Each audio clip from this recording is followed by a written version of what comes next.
Hey everybody, how's it going? Let me get this off here. Welcome to Carl's Opinion. This is Carl, and this is our Friday night, late night call-in show. Got a lot of news to get to, and see the story there. Immigrant activists, rights activists attack Biden over deportations. Yeah, I got a nice little video on that one. There's a story here. I'm gonna go through it, but then I'll show you the video.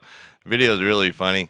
You know, they look like a deer caught in the headlights. Hey, Rocky, how you doing, American? The great dirtbag, Charity Clarity. Good seeing you guys. And the chat room there. Totally funny though. Watching this video today when I was getting ready for the show, queuing some stuff up, and then I recorded a video from Mark Dice. I'm not sure if everybody saw it from this morning, but it was pretty good. I didn't record the whole thing, but a good chunk of it, and he gets the point across really good. So I'll tell you what, well, let's go ahead and cut over to the Joe Biden dealing with the immigrants' right activists. They were demanding of him to apologize for the 3 million illegal aliens that he deported while he was vice president. And the president, you know, remember President Obama was called the deporter in chief, and you know, pretty much, you know, that's the way the Democrats were. They deported people. They talked, you know, crap about the border. In fact, tell you what, let me cue up the Mark Dice video first, and you'll see what I'm talking about when we get to it. So anyway, here's Mark Dice's video. He did a montage of Democrats before they went insane, before Trump got elected, and the way they used to talk about immigration. Everyone from Chuck Schumer, Barack Obama, Joe Biden, you know, everybody, you know, Nancy Pelosi. So let's cue that one up, and let's let that one go. Right here, as you can see. Fewer illegal immigrants, higher GDP, more jobs, reduced deficit. Who could oppose that? I don't know of anybody. Mexico must do its share, because the day when America could be the welfare system for Mexico is gone. We simply can't afford it. So that is our direct message to the families in Central America. Do not send your children to the borders. If they do make it, they'll get sent back. Mexican government's policies are pushing migration north across our border. I know that 1,000 overwhelms the system. I cannot begin to imagine what 4,000 a day looks like. So we are truly in a crisis. That's why I don't really object to the wall anymore. If you want to build a wall, like I said, build the wall. Finally! And here are some of the steel slats that the president's been talking about right here. As you can see, yes, you can see through these slats to the other side of the U.S.-Mexico border. But as we're walking along here, we're not seeing any kind of imminent danger. There are no migrants trying to rush toward this fence here in the McAllen, Texas area. On immigration, I'm even more hopeful. We have bipartisan teams in the House and in the Senate who are working on approaches that secure our border, protect our workers. We let cross the border millions who take jobs away from American workers. I want to make it extremely clear that first and foremost, we are committed to ending the waves of illegal immigration that we've seen in the last 30 years. Crossing the border without permission from the government is a crime. When we catch someone crossing the border, prosecute them and deport them, we are solving the crime and punishing the criminal. One of the most effective things we do on the border is turn people back. You don't catch them after they cross the border. They get up to the border and we find them and say, go home. Well, look, I voted numerous times when I was a senator to spend money to build a barrier to try to prevent illegal immigrants from coming in. And I do think you have to control your borders. I'm deeply opposed to illegal immigration, and I call on the federal government, the president, and the immigration services to stop the inflood of illegal immigrants into this country. And I've supported wise state policies to try to make sure that we do not provide services to folks in this state who are not here legally. I voted for 700-mile fence. But let me tell you, why I believe the fence is needed is not related to immigration as much as to drugs. I'm the guy that goes to National Crime Bill. I'm the guy that goes to National Drug Threat. I'm the guy that wrote the law that set up a drug czar. People are driving across that border with tons of everything from byproducts from methamphetamine to cocaine to heroin. It's all coming up through corrupt Mexico. There isn't any sensible approach except to do what we need to do simultaneously, secure our borders with technology, personnel, physical barriers. Any immigration solution must recognize that we must do as much as we can to gain control of our borders as soon as possible. But we also need to set the record straight. The American people need to know that because of our efforts in Congress, our border is far more secure today than it was when we began debating comprehensive reform in 2005. Between 2005 and 2009, a vast amount of progress has been made on our borders and ports of entry. The progress includes 9,000 new Border Patrol field agents in the last 4 years, construction of a 630-mile border fence, or 630 miles of border fence, that create a significant barrier to illegal immigration on our southern land border. And third, the implementation of new border technologies which serve as force multipliers and allow the Border Patrol to maintain control of larger segments of the border with fewer agents. Yet, today here in Washington, folks are still debating whether or not to fix our immigration system, even though just about everyone agrees that it is broken. We all agree on the need for the border and to punish employers who choose to hire illegal immigrants. We are a generous and welcoming people here in the United States, but those who enter the country illegally and those who employ them disrespect the rule of law, and they are showing disregard for those who are following the law. We simply cannot allow people to pour into the United States undetected, undocumented, unchecked, and circumventing the line of people who are waiting patiently, diligently, and lawfully to become immigrants in this country. President Obama is sending 1,200 National Guard troops to boost security along the U.S.-Mexican border. And now moving on, the White House said today that for the first time, this president is going to deploy National Guard troops to patrol the border with Mexico, 1,200 of them. The announcement came as a surprise. The president said nothing to Republican senators who pressed him on the issue today, but hours later called up the troops. As you see, the Democrats, some of those videos, I think the video from Barack Obama when he's sitting down during the interview talking about telling, Hondurans, like, if you send your children here, don't, and if you do, we're going to send them back home. That was just from, I think, 2014, 2015. I mean, that's pretty recent. Can you imagine him up on that debate stage right now with the Democrats? Well, anyway, Mr. Biden ran into the new age Democrats, the ones, I guess, who weren't around 4 to 5 years ago, or, if you will, don't remember what it was like 4 to 5 years ago, and they attacked him over. They wanted him to apologize for the 3 million illegals that he and President Obama deported during his administration. It was the most illegal aliens ever deported by any president was under Barack Obama and Vice President Joe Biden. And it was 3 million, and it was a lot. And you heard some of the clips there from both Joe Biden and from Barack Obama. And, they were pretty serious, whether, they talked the talk. There's a lot of things they didn't do they could have, and he did the Dreamers and DACA and stuff like that. But, yeah, they were talking the talk back there just in the, 3 years ago, 4, 5, 6 years ago. I mean, that's kind of crazy. Let's take a look at Joe Biden, what he had to deal with, this crowd he had to deal with over here. We'll take a look at that right now. So here you go. Mother was detained and deported. Yo tengo una niña de 3 meses y hace 2 meses en mayo. I have a 3-month-old daughter, and 2 months ago in May, Fui detenido y puesto en proceso de deportación. I was detained and put into deportation proceedings. Quiero pedirle que se disculpe por los más de 3 millones de inmigrantes que fueron deportados y separados de su familia. I want you to apologize for the 3 million immigrants that were deported and separated from their families.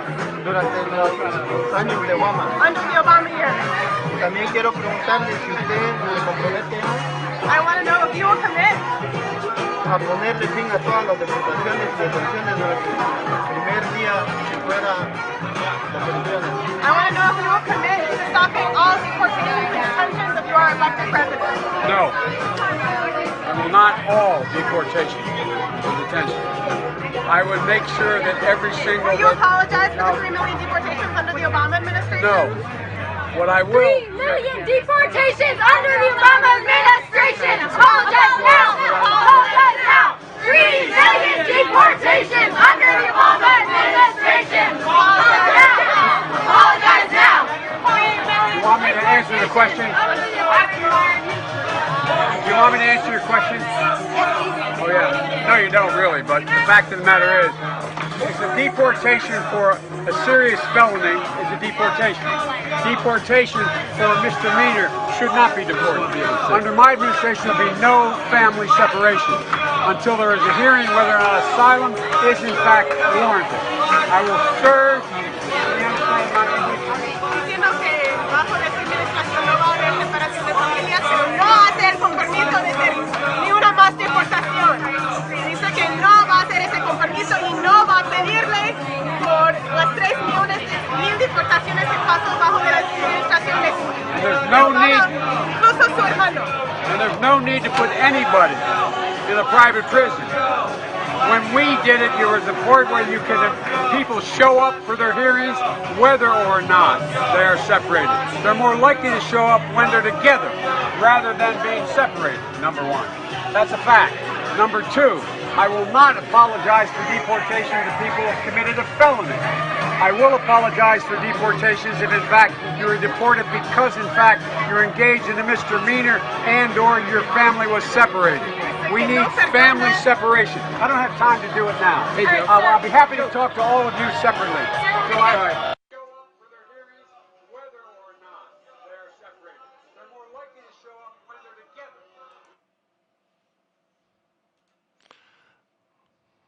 And you see that right there, what he had to go through. That looked like a lot of fun for him. Looked like a deer caught in the headlights. If you saw, I had the picture up of the. I'll bring it back up here real quick.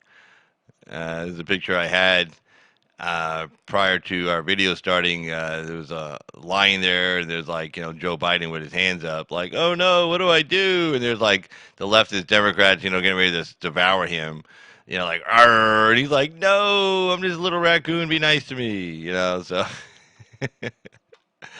I thought that was indicative of what was going on out there.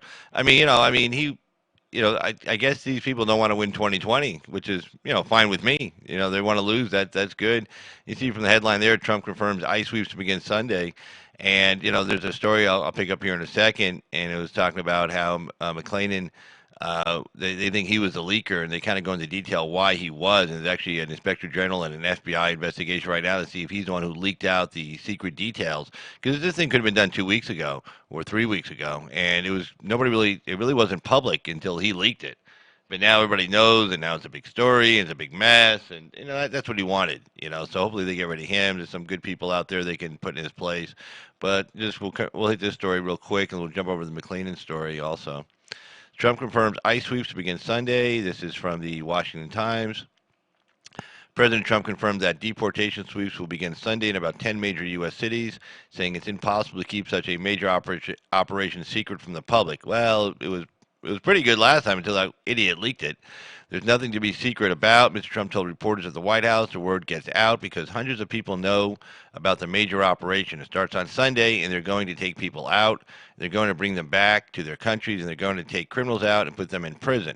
The sweeps by Immigration and Customs Enforcement have been delayed, and some Democrats in Congress are urging illegal immigrants and city officials not to cooperate with law enforcement, also known as aiding and abetting harboring a fugitive from law. The president criticized mayors of sanctuary cities, singling out New York City Mayor Bill de Blasio, probably the worst mayor in the country. Well, I'm sure he's got some competition, but yeah, he probably does it pretty good. He doesn't work very hard. Nobody knows what the hell he does. Well, that's a lot of criticism he gets from people in New York, actually.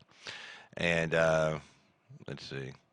This is a news story here. It looks like breaking news. Donald Trump wins first legal battle over sanctuary cities. Let's jump over to that story. That's like breaking news. So let's take a look at it. Hold on.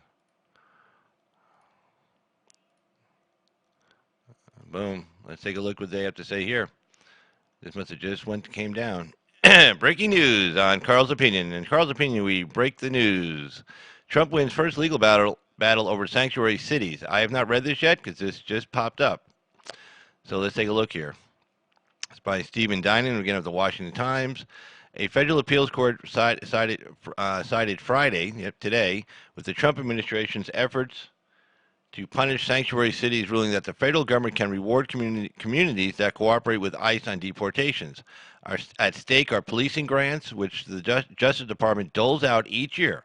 Under President Trump, cities and counties that agreed to use the money to enhance immigration enforcement or were willing to cooperate with U.S. Immigration and Customs Enforcement were more likely to get grant money. Los Angeles had sued, claiming it was being coerced into cooperating on deportations. And if you remember correctly, there was a issue years ago when the federal government wanted to drop the speed limit down to 55 miles an hour. This is decades ago, during the oil embargo, and they were trying to save energy and try to cut, save gas and all that stuff. So they dropped the mandatory maximum speed limit to 55 miles an hour on the interstates. And a lot of, western states said, hey, man, we're out in the middle of nowhere. We don't want to be doing this 55 mile per hour thing. And they said, no, it's to save gas, save oil, to be, more energy independent, so we don't have to import as much, oil to make gasoline. And they said, well, we're not going to do it. And they said, well, okay, here's the deal. We're not going to give you any money for highway bills unless you do it. And they got away with it back then, saying if you don't do what we want you to do, we won't give any money for highway construction in your state. And that passed. That went through. Nobody had it. Went through every court in the land. And then they said, okay, we're not. If you're going to do the sanctuary cities thing, you're not going to cooperate with ICE. We're not going to give you money for certain law enforcement grants the federal government gives out. I mean, it's a grant. It's not even a loan. It's just a grant. It's a gift. And in LA sued, and the U.S. District Court agreed, said no, you can't do that. So they finally got up to the Ninth Circuit U.S. Circuit Court of Appeals, in a 2-1 decision, said the federal government wasn't coercing anyone, but is within its right to reward behavior. That's crazy. I mean, that's again, the Ninth Circuit is like, whoa, hey, crazy. The ruling reverses a lawless decision that enables sanctuary city policies, putting the safety and security of all Americans in harm's way, White House Press Secretary Stephanie Grisham said. Let's see. The decision is the first victory after a long series of defeats for Mr. Trump's quest to crack down on sanctuary cities. Attempts to deny money and other grant programs from communities that refuse to share information with ICE had been rejected by courts in Philadelphia, Chicago, and California. The cops' money, though, relies on a different section of law, and the Ninth Circuit said it gives the administration leeway to give preferential treatment for important public safety issues. And the majority ruled that combating illegal immigration is a public safety concern. Wow.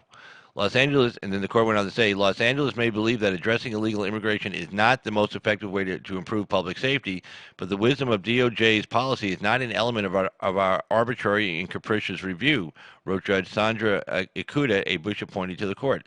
She was joined by Judge J. Bibby, another Bush appointee. Dissenting was Judge Kim McLean Wardlaw, a Clinton appointee who doubted Congress intended to reward anti-illegal immigration efforts when it approved cops' grants. And it looks like there was another, here we go, another breaking news story today. Let's take a look at this. Again, this wasn't in my queue, but it's here. Let's do it. Let's do it!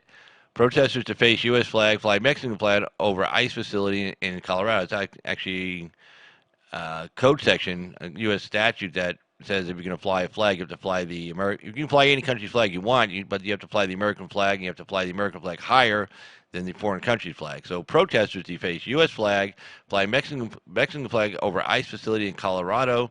Lights for Liberty rallies nationwide oppose possible immigration roundups. Yay! That's right. Fly a foreign country's flag. That'll get you a lot of votes in the general election. Yeah, do that, idiots. Well, no, good for them. They're stupid. Activists pulled down the U.S. flag and replaced it with the Mexican flag. Well, see, what are they trying to say? We want to come to your country and assimilate, or we want to take over? When you start putting, like, the Mexican flag up, it's like, if you like Mexico so much, hey, man, it's right there. And guess what? Nobody's going to stop you from going into Mexico. Trust me, no one will stop you. We won't stop you. You can just go. You say, hey, I like Mexico better than the United States. I'm going back. It's like, well, shit. Don't let the door hit you in the ass. In fact, it's not even a door. You just drive across. Anybody who's driven across that border will tell you just drive across. So, let's see. Activists pulled down the U.S. flag and replaced it with the Mexican flag Friday outside the Immigration and Customs Enforcement building in Aurora, Colorado, part of a national protest against the Trump administration. And a crowd estimated more than 1,000 rallied to protest the possible federal roundups of some illegal immigrants outside the detention facility where some protesters broke through a barrier and upended the flags, according to local news outlets. The American flag was eventually run back up the flagpole, but upside down and spray painted with the words, that's just great, even deface it some more, abolish ICE as shown in video and photographs. The Lights for Liberty demonstrations were held Friday in cities nationwide, including Houston, Los Angeles, Las Vegas. Oh, I didn't know about Las Vegas. Ugh. Damn, I wish I would have known about that ahead of time. New York City, San Antonio, and Seattle. Because you know what? Carl's opinion would have been down there, and we would have been taking care of business. That's right.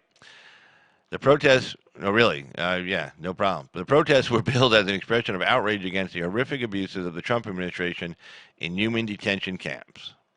The Lights for Liberty Coalition, which includes the ACLU, Texas, immigration groups, and labor unions, retweeted a photo of the Mexican flag flying over the Aurora facility. Oh, look at that. That's really disgusting. Yeah. They flew our flag upside down, wrote abolish ICE on it, flew the Mexican flag. A bunch of assholes.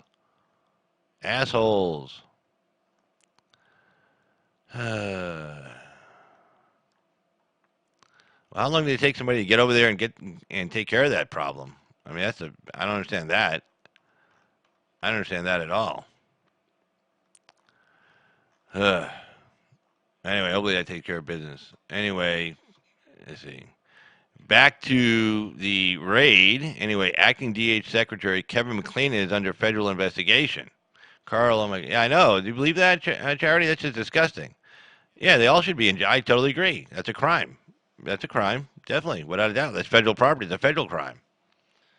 I mean, it's just disgusting. These people are just disgusting, you know? And they want you to have empathy for them and sympathy, but you know, how can you? How can you really do shit like that? You know, let me tell you something. You go down to Mexico, you go down to Mexico, right, and you find a government building, and you yank down their flag, and you spray paint a bunch of shit on it, and then you put up the American flag, you're going to be in jail, like, for a long time, you know, if you even come out alive. Because the guards will tell the inmates what you did. And trust me, you will not be coming out of there alive. You will not be coming out of there in one piece. But in this country, it's like, oh, well, okay, well, you know, just let them protest, give them room to protest. Well, screw that, man. They should have came in with the riot gear, man, the tear gas. You know, screw the maze, hit them with the tear gas.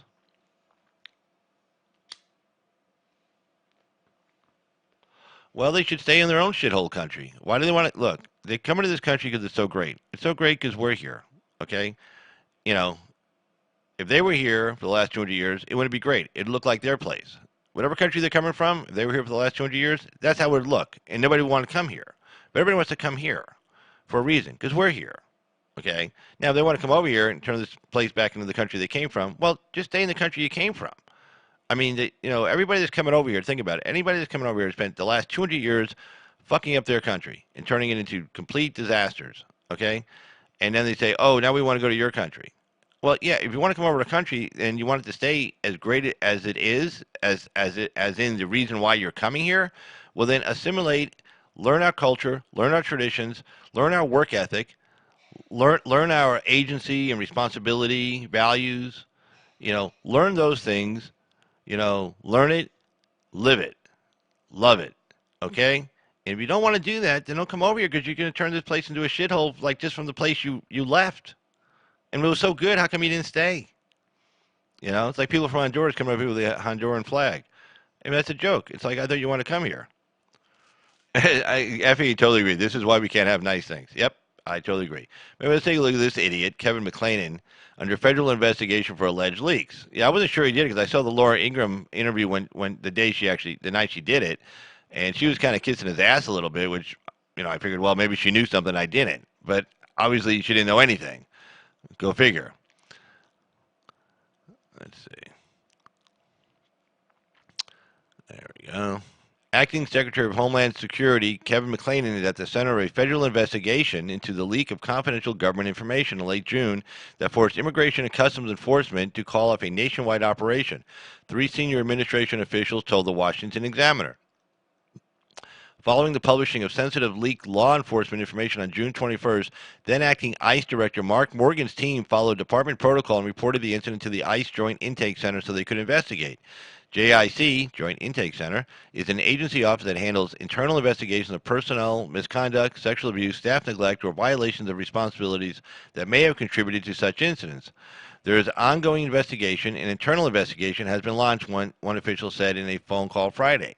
The investigation, which is not a criminal probe, is centered around the leader of the department's 240,000 employees, as well as at least one aide for possible involvement in the leak. ICE did not immediately respond to requests for comment. It's not clear if the joint JIC, sorry, I already forgot, JIC has referred the matter to the DHS official of the Inspector General. Any investigation into the malicious, unauthorized disclosure of the operation is completely justified. Any casual observer would logically deduce that McClain's dodgy response and coy behavior warrant additional scrutiny, a second senior official said late Thursday. You know, he's one of those, white guilt assholes, that, hates himself, hates who he is, and, this is not good, we're deporting people. Well, if you're not ever going to deport anybody, then you don't have the rule of law. You just don't. A third official said the department's decision to pursue the investigation of the acting secretary in itself was very troubling. It's worrisome that it took days for the acting secretary to acknowledge and then deny the allegations, and it's telling that he didn't call for the investigation in the first place.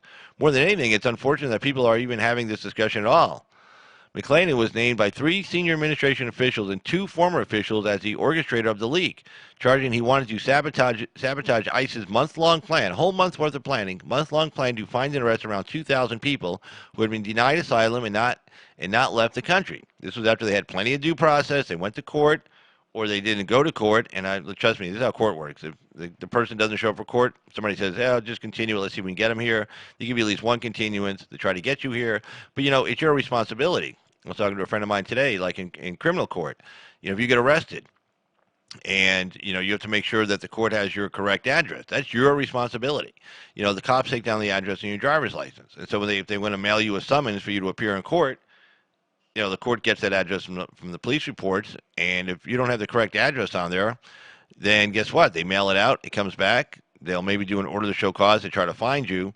And then if they can't, they issue a warrant for your arrest. That's for U.S. citizens. Hey, Jervis, how you doing out there? That's for U.S. citizens. You go to jail. And plenty of people, I've seen plenty of people go to jail on traffic ticket warrants because they didn't show up for court for a simple traffic ticket, and they get picked up on a Friday. They don't get out till Monday. So in jail for 3 days. It happens. So when these people come across the border, they get processed on their asylum claim. They're given a court date. They say, okay, here's your court date, and where you're going to be living, and they get an address. And then if they have another notice, they mail it out to the last known address. It's not ICE's responsibility to go do shoot a flare in the air and hope these people show up. They mail it to where they said they were going to be. A lot of times they give phony address. Well, whose fault is that? It's these idiots, okay? So, if they don't show up, a lot of times they get the notice, they just don't show up anyway because they know they're going to lose. So they either take it by default judgment, you lose, or you show up to court, argue your case, and you lose. In other words, you've had your due process. You've had all the process you're due and then some, and then the court says the immigration court judge says, okay, I find that you are here illegally. Your asylum claim is bullshit, and you have to leave the country. And a lot of times they don't even take them to custody at that point. You say, okay, you got 30 days. They go, can we have like 30 days to get our shit together and whatever? And they say, okay, you got 30 days. In 30 days you got to leave. So 30 days they don't leave, and then they don't turn themselves in to be deported, and then you got this mess. Anyway, 3 officials have claimed McClellan ordered Morgan on 2 occasions in 2 weeks leading up to the planned June 23rd operation not carry it out. I mean, so we know he was against it because he's in charge of all Homeland Security, and ICE is underneath that. McClellan was ordering him to not do it 2 weeks for the last 2 weeks leading up to the June 23rd operation. Orders that would have contradicted the White House's support and approval. Morgan contacted the White House following McClellan's warning to try to carry it out, according to 3 current and 2 former senior administration officials. So in other words, he went over his head, went to the White House, and said, hey, man, this guy's telling me not to do this. It's like kind of my boss. It's my chain of command. White House is like, well, fuck him. Just do it. And anyway, so McClellan said, well, I'll fix this. I'll just leak it. So that's our belief, one official told the Washington Examiner in late June when asked if McClellan was behind the leak. The secretary was not supportive from day one. The acting secretary, who was in El Paso Thursday to show mayors from southern border cities conditions of Border Patrol facilities, has not mentioned the investigation of the week since the leak. He directly denied being the leaker during an interview with Fox News host Laura Ingraham last week, but on Sunday dodged the same question when it was asked by NBC News host Martha Raddatz. I find it interesting that he demanded an investigation into Border Patrol Facebook, but he didn't demand an investigation into the leak. Yeah, because he knew he did it. If he was innocent of this, why didn't he? The official was referring to a Facebook page, blah, blah, blah. Anyway, the planned raids in cities such as L.A., Miami, and Houston were first reported by the Washington Post. Here, check this out.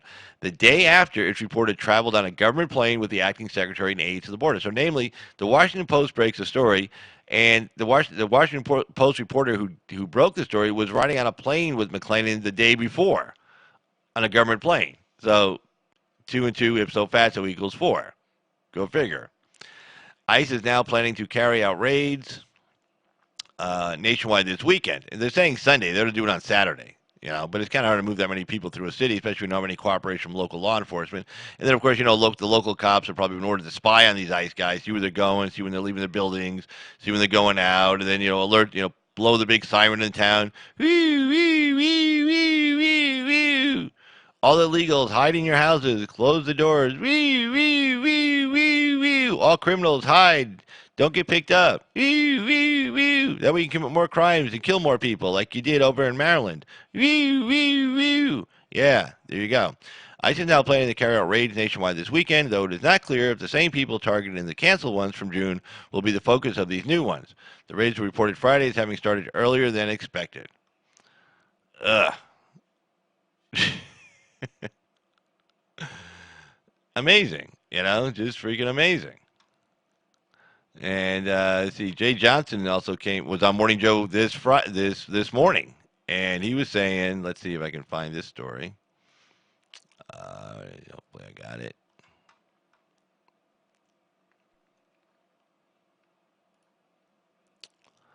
Mm-hmm.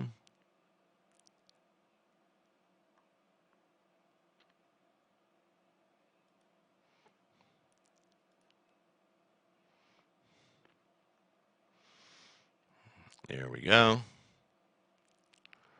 Boom, boom, boom, boom, boom. All right, so these raids, everybody's saying how these raids are awful and stuff. Well, Jay Johnson, former Obama, let's see, let me cut over here. Make sure I got it big enough for you guys so you can actually see it. I think you can see that. Yeah, I think so. All right. So Obama's DHS secretary, let me back on here. There I am. Hey, I know you guys are missing me. You wanted to see me, so that's why I came back on. But anyway, so Obama's DHS secretary on upcoming ICE raids, we simply have to enforce the law. That's from today. He was on Morning Joe. And, of course, Morning Joe's like, ugh. But anyway. So Jay Johnson, who served as Secretary of Homeland Security under President Barack Obama, let me get rid of that. Boom. Who served as Secretary of Homeland Security under President Barack Obama, said there is nothing unusual with the upcoming raids on the U.S. Immigration and Customs Enforcement that are targeting illegal immigrants.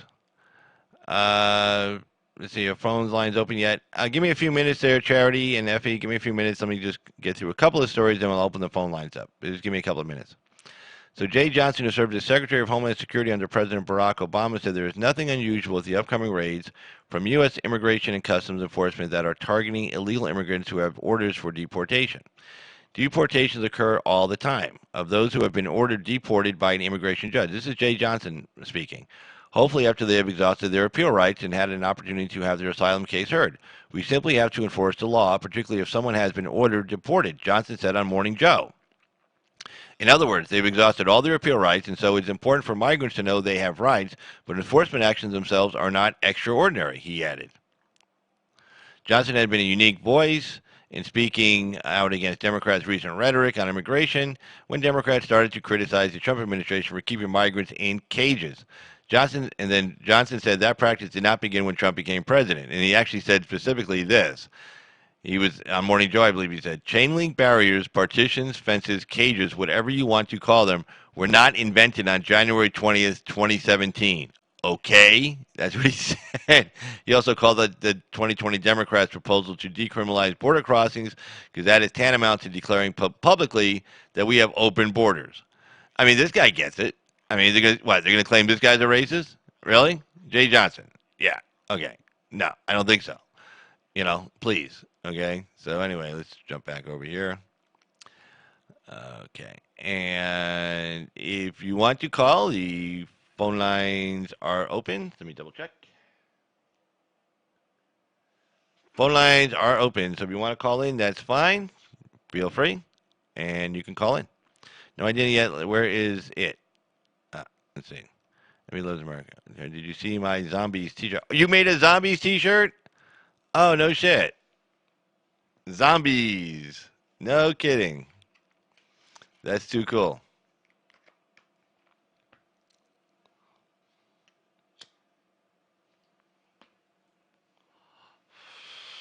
A zombie T-shirt. Let me see if I can pull that up somehow. Without screwing everything up. Let's see if I can pull it up without screwing everything up. Let me see here. I'll try not to screw anything up. Let's see. Boom.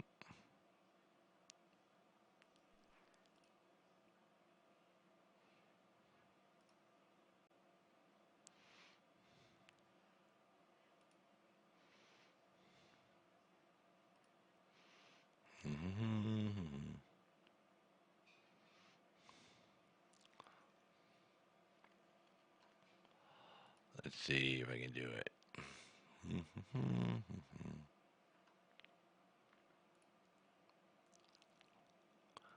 Let's see.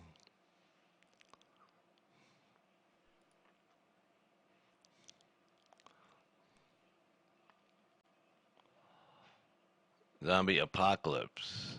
Zombies T-shirt. Let's see. Let's see.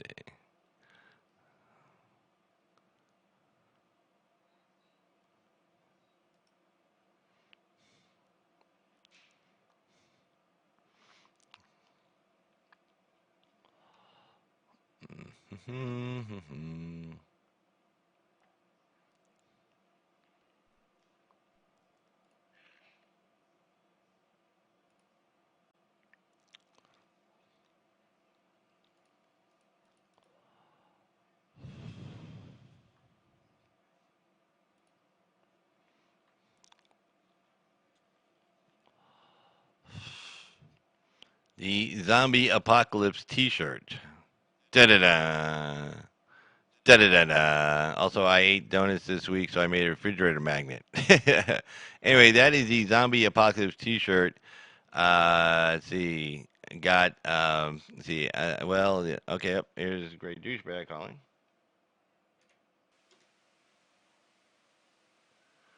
Hey, the great douchebag. How you doing? Hey, what's up, Carl? How you doing? Hey, Carl, I will keep the call short because I think other people want to call in tonight, just to give everybody a fair chance. But sure. Did you see the did you see the I briefly saw that with Joe Biden. They were asking him in Spanish if he would apologize for deporting as many people as he did, and he was like, it's like he didn't want to answer. No, I showed that video.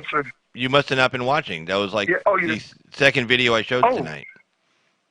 Yeah. Oh, okay. Oh my God. You know what? Oh my God. You know what? It's funny. So you wait, hold it. So you weren't watching. You weren't watching. I can't believe you weren't watching the show. Yeah. See, you just dimed yourself out. You just dimed. It was the second video I showed Mark. I showed Mark Dice's video first, and that was from and then I showed the one from the GOP War Room YouTube video. GOP War Room had it up, so I put their little GOP War Room YouTube video information on it. But yeah, no, it's pretty crazy. I mean, well, it's like they were asking him in English, and then they were translating for, I guess, another Spanish person who was sitting there, or maybe they were transmitting it to Telemundo or some shit. I don't know, but it was pretty crazy, Yeah. Well, I mean, liberal, the Soros and them control all of the Spanish TV. I mean, I don't think there's a conservative Spanish network out there, at least not that I know of. And if it is, it would be very, very, very small audience. But you know what's funny? There's a story that a lot of liberals ought to read about. It's about it's funny because it doesn't get mentioned on any of the newspapers. I'm surprised even the conservative newspapers don't cover it. But it was about a family called the Simon Hody family, and they let a bunch of migrants. No, I'm going to say this: kudos for them putting their money where their mouth is. I give them credit for that. Because they walked the walk. They didn't just talk the talk, right? So I give them credit for that. They got my respect for that. But they learned a very hard lesson about, and then they got a taste of what could be happening if, we just let people pour into our country. They got a real big taste of it. And it's funny because there was the singer, Lily Allen, I think, was in a similar situation too.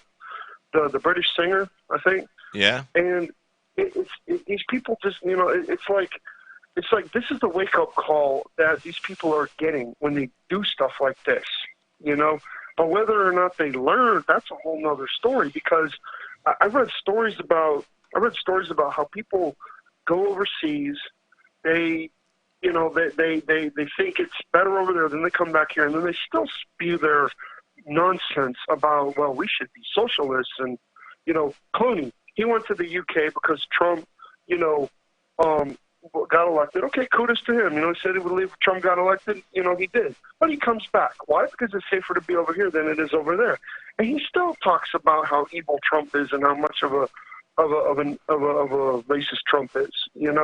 It's like these people that they get a taste of their own medicine, and they don't do any changing their ways. No. Yeah. It's how much brainwashing. It's funny because I was watching the Ted Cruz grilling that one girl, and about the bias and everything. He asked her if he knew that girl, and what's funny was he pointed out how many people on Google had donated to the Hillary Clinton campaign and how many donated to Donald Trump. And the funny thing is that these people who, these like junior executives who go to work for Google, and all these people that, get into these high-level six-figure income jobs, they're like, well, hey, I'm part of the elite now, and I don't, I'm above everybody else and yada, yada. So it's like they're trying to get in with the cool kids. When it's look, I just think what it is that, they get some money, and they look around, they see other people without money, and they feel guilty about the money they have. Maybe their parents put them through college. I don't know. Who knows? But anybody who's worked their way through college, trust me, I don't feel like I have any kind of white privilege that somehow I got this leg up. I didn't. It took me 7 years to get through 4 years of college, not because I was stupid, because I took a full year off to gain residency status in California. I worked construction. Then I would go in and out of school, working construction, going to school, working part-time, going to school full-time, going to school part-time, working full-time, blah, blah, blah, blah, blah. So 7 years later, I got my 4-year degree. So I don't feel like I had any kind of privilege or anything. I mean, I had to work my ass off. So, I mean, but some of these guys probably, got who knows what. They got their folks are rich or something. They able to go to college for free. They're rich now, and they feel guilty about it. And they say, oh, it must be because of my white privilege. So I'm going to become a leftist and and say we should give all our money to these poor people. It's like Steyer. Steyer says, I'm going to give half my money to good charity causes. Well, why only half? He's worth 1.5 billion. Well, I mean, does he need $750 million liquid? Does he need that? Does he need to have a big ranch and a private plane and nice cars and all that? Why does he need that? Why don't he just get a small little middle class house, for say $200,000-$300,000 and buy a couple of decent regular cars, middle class cars that cost like say $25,000-$30,000 each. Him and his wife. What more does he need than that? But I guess he still needs to have $750 million laying around. Well, fuck him. I mean, because he made all his money. He made all his money by investing in like Corrections Corporations of America, the largest private prison system in America. He made tons of money by investing in Chinese and Indian coal mines, overseas. Tons of money doing that. And then when he decided to get into politics, he goes, oh, that's not going to look good. So then I'm going to divest myself. And after I made all my money, like, saying is you can't get a little bit pregnant, sorry. But now I'm going to divest myself and work on climate change. Well, you caused a big part of the problem with the coal mines you invested in. Some of those coal mines, the one in Australia, would have never got off the ground. It wasn't for his investment from his venture capitalist fund. So, I mean, screw that guy. But, these people are just kind of whatever, Well, Steyer, the funny thing about Steyer, And and you know what's funny, because I know the last video we talked about, I don't know how many people got to see it or not, but you know, you watch Starr, he thinks he can win and beat Trump by only focusing on environmental issues. You watch, when he gets on the stage and he gives his speeches, most of his conversations are going to be about the environment and how we need to I agree. Every question he gets, is going to circle back to one of two topics. You know, Trump is obnoxious. We got to get rid of him. He's disgusting. And two, climate change. Whatever the question is, not going to matter. Well, what do you think about the economy? Well, if we do all this climate change, we'll create new jobs. Well, what do you think about what we're doing in North Korea? Oh, well, if we get the North Koreans on board with our climate change, then policies, then that'll be good. Yeah. Everything's going to circle back to that. He's like a two-trick pony. That's it. That's all he's got. Yeah. He doesn't have anything else. So I don't know where he's going. I don't even know what lane he's going to be trying to compete with. He's competing with Warren and Sanders and Harris. Well, they got that kind of. They're doing pretty good on those lanes right now, especially Warren. Was he going to debate Elizabeth Warren on all this economic policy? She knows this shit backwards and forwards. Mm-hmm. I disagree with the conclusions, but she knows all the data. Well, at least she cherry picks the data. Mm-hmm. And what's he going to have? Climate change. Trump bad. I don't like Elizabeth Warren, but one thing you can say about her, she's willing to stick her neck out and give some very detailed specifics on her policies and why she thinks that they're going to work and how they're going to help the economy. Yeah. I mean, she's the only one out there doing it. But her anti-gun policies are going to hurt her big time. I mean, every single one of these one of the biggest things that all these Democrats, one of the things that they're going to have in common that hurts them is their stance on gun policy. Because even left-leaning people are going to say, wait a minute, why is it that they're, wanting to restrict my right to defend myself, with my gun? And that enough just may be enough to sway them to either stay home or possibly vote for Trump in 2020, just on that one issue alone. Because, it's funny because I was listening to Tim Cass today, right? And there's one thing that I wonder about, because he was talking about Tulsi Gabbard being, more of the same, and he was saying how some people are calling Tulsi Gabbard a conservative. But I saw that video, and he was mad because they were calling him a right winger. Yeah. And then I saw his video on that. That was pretty good. But here's one thing I want to now Tim Pool's a great guy. I like him. He's one of the few sane people on the left. But here's one question that I would ask him. Do you know, the guy's obviously smarter than I am. Don't get me wrong. I would not ask him a question like, but what I would ask him is, like, if I had him, like, right here in front of me, I would ask him, how much do you know about the globalist agenda trying to, push us into a mob rule mentality? Because he never talks about any of the special interest groups. Well, he does, but he doesn't talk about, like, the globalists or, like, their agenda or anything. I mean, he mostly gives an opinion. He basically points out, like, the good and the bad on both sides. But he's lately been hammering the left a lot more lately. Well, no, he doesn't. Well, no, he doesn't really go into the whole globalist thing. Do you hear me go into the whole globalist thing a lot? I mean, like, if you're not asking the question about Mercer and Soros and globalists, do you actually hear me talk a lot about it? I don't. Not really. No. No, I mean, there are other topics. There are other topics. There are other topics that need to be covered. And you can talk about the globalist agenda, but you can talk specifically about what they're trying to do. Look, the globalists are. The globalists are like these people out there. Okay, then you got people down here on the ground that we got to deal with. And we should know what their motivation is and who's pulling their strings, who's giving them money. I totally agree with that. But at the end of the day, we got to combat them. At first thing we had to combat them on is their policies right here and now. The Green New Deal. Okay, you got to shoot holes through that fast. Open borders. You got to shoot holes through that real fast. And you can go into why they want open borders and who's behind them with all the money.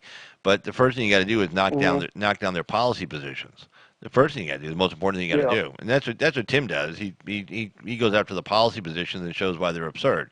And if you can knock down enough of their policy positions, his opinion, probably my opinion too, if you knock down enough of their policy positions, then the globalists never get a foothold.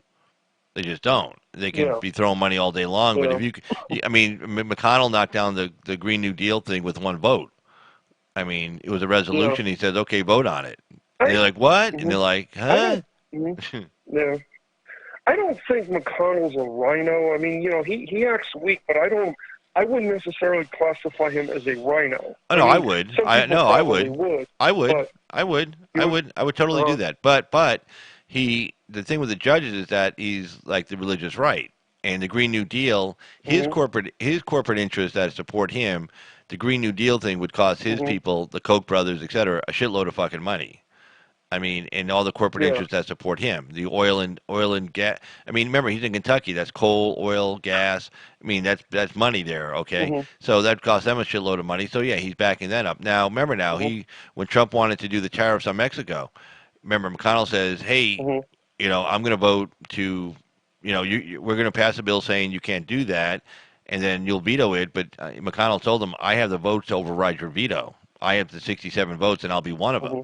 That's why Trump, right in the middle of the negotiation, which was terrible, the Mexicans caved, but they could have caved a lot more if McConnell kept his mouth shut. But because his corporate interests were telling him, his corporate interests obviously make a lot of money on importing shit from Mexico and exporting stuff to Mexico. So that was his corporate interest. That wasn't the American people speaking. He wasn't speaking on behalf of the American people or the American worker. He's speaking on behalf of the money that supports him. So no, he's a rhino. But when it comes to the judges, well, yeah, that's great. And it comes to the Green New Deal, yeah, but the evangelicals are pulling his strings on the judges, so he needs that. That's his base. He's got to shore that up, and just in the nick of time, he's getting a challenger on the Democratic side, but the evangelicals in the state are definitely going to stay with him, without a doubt. Just what he did on the judges. I mean, they can be mad at him about the tariff thing in Mexico, but boy, the thing he did on the judges, that was fantastic. Yeah, one thing that I'm going to say, and I noticed this today because they said by the end of this week, I forget who it was that I saw it on, but they said by the end of this week that the Ninth Circuit is going to be packed with more Trump-appointed judges. Now, here's the takeaway from this, right? And here's something people got to understand: Trump is calling checkmate on these on the deep state, on these on the special interest groups and the globalists. I know I talk all the time about the globalists. I know. Hey, wait, hold on. Hey, American Shield. Hey, do me a favor, man. I made you a moderator. I didn't make you a moderator to write chats about insurrection on my site. Okay, you want to do that on your site? That's fine. Okay, the second time you've done that, I let it slide last time, but don't be putting that shit on my site. Okay, I mean, do it on your site. Okay, I mean, you're talking about civil war, and let me tell you what civil war is. You know what civil war is? Civil war is fucking lazy. Okay, it means you're fucking lazy. It means you don't know how to work within our democracy and within our republic. Okay, if you don't believe me, you don't have to go back very far in history.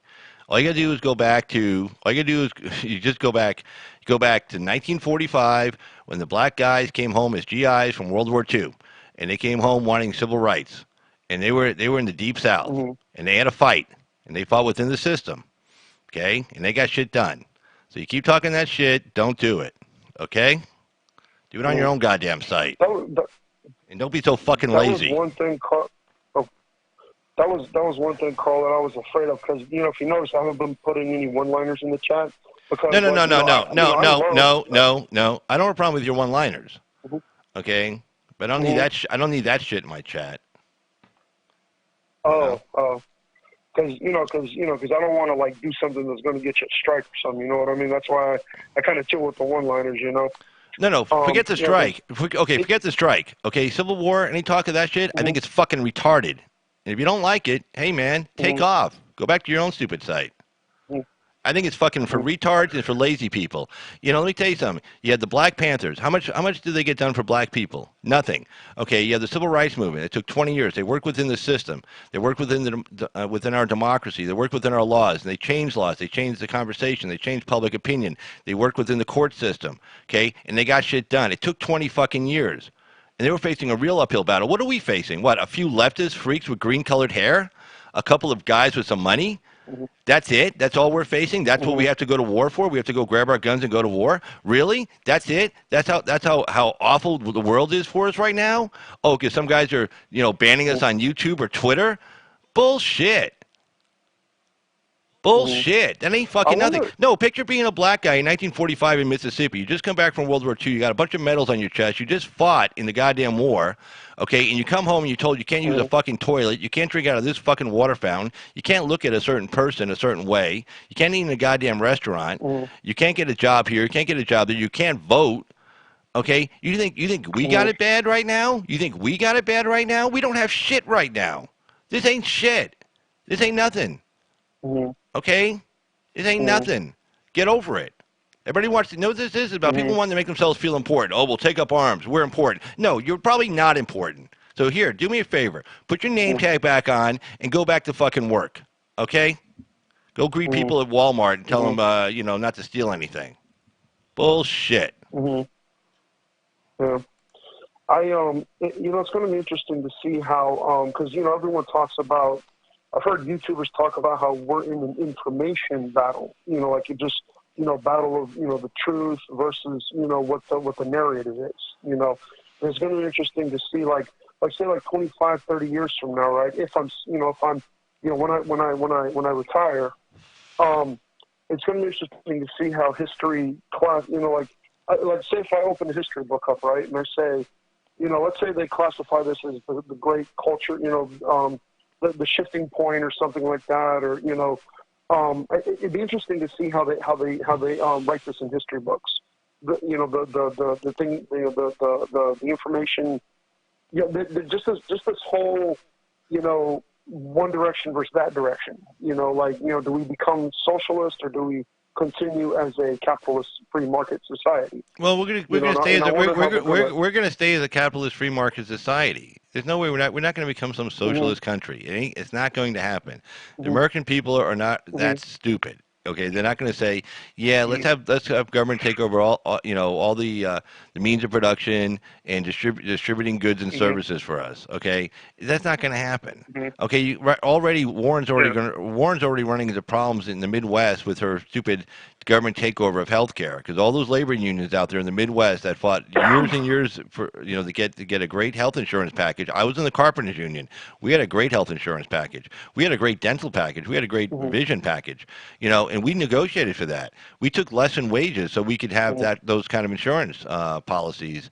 Where my dental my dental, the union paid 80% of the cost of the dental, and the union would give you a list of dentists who would take the 80% as full payment.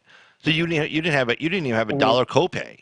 You walked in the door, you got whatever you needed. Literally, the health insurance company would give you a list of dentists that would accept full payment. It wasn't like any kind of scam. They said, here's a list of dentists who accept full payment for the 80%. And the insurance companies, they kept an eye on the doctors and stuff. They know the doctors might run the bill up a little high to get that 100%, and even though they're only getting paid 80. So the insurance companies aren't stupid. So they send the bill up to the insurance company, say for $2,000, and the insurance company would say, okay, we're going to cut that down and you pay you $1,600, whatever. But everybody was happy. But those labor unions negotiated that. Those labor unions negotiated that for years, and basically the Elizabeth Warren program, and even Harris saying it's going to be like a graduated system. Like, in 5 years, those labor unions lose all of their benefits, and they now have to go through the government-run healthcare system, which is going to suck. And so they say, wait a second, we negotiated less wages to get that health care package. Now what do we have to do? Go back to the employer and say, hey, now we need higher wages? And the employer's going to tell them, hey, no way, I can't. Know why? Because now I got to pay higher taxes to cover your health care on this government-run health care program. So now they get a shittier system, and they're not going to get higher wages because the employer is going to rightly be able to say, hey, look, I'm going to show you my bottom line. Here's my books. Here's what I was paying before in taxes, before the government-run healthcare program. Now I'm paying this much, and that difference is what I could have paid you more in wages, but I can't do it.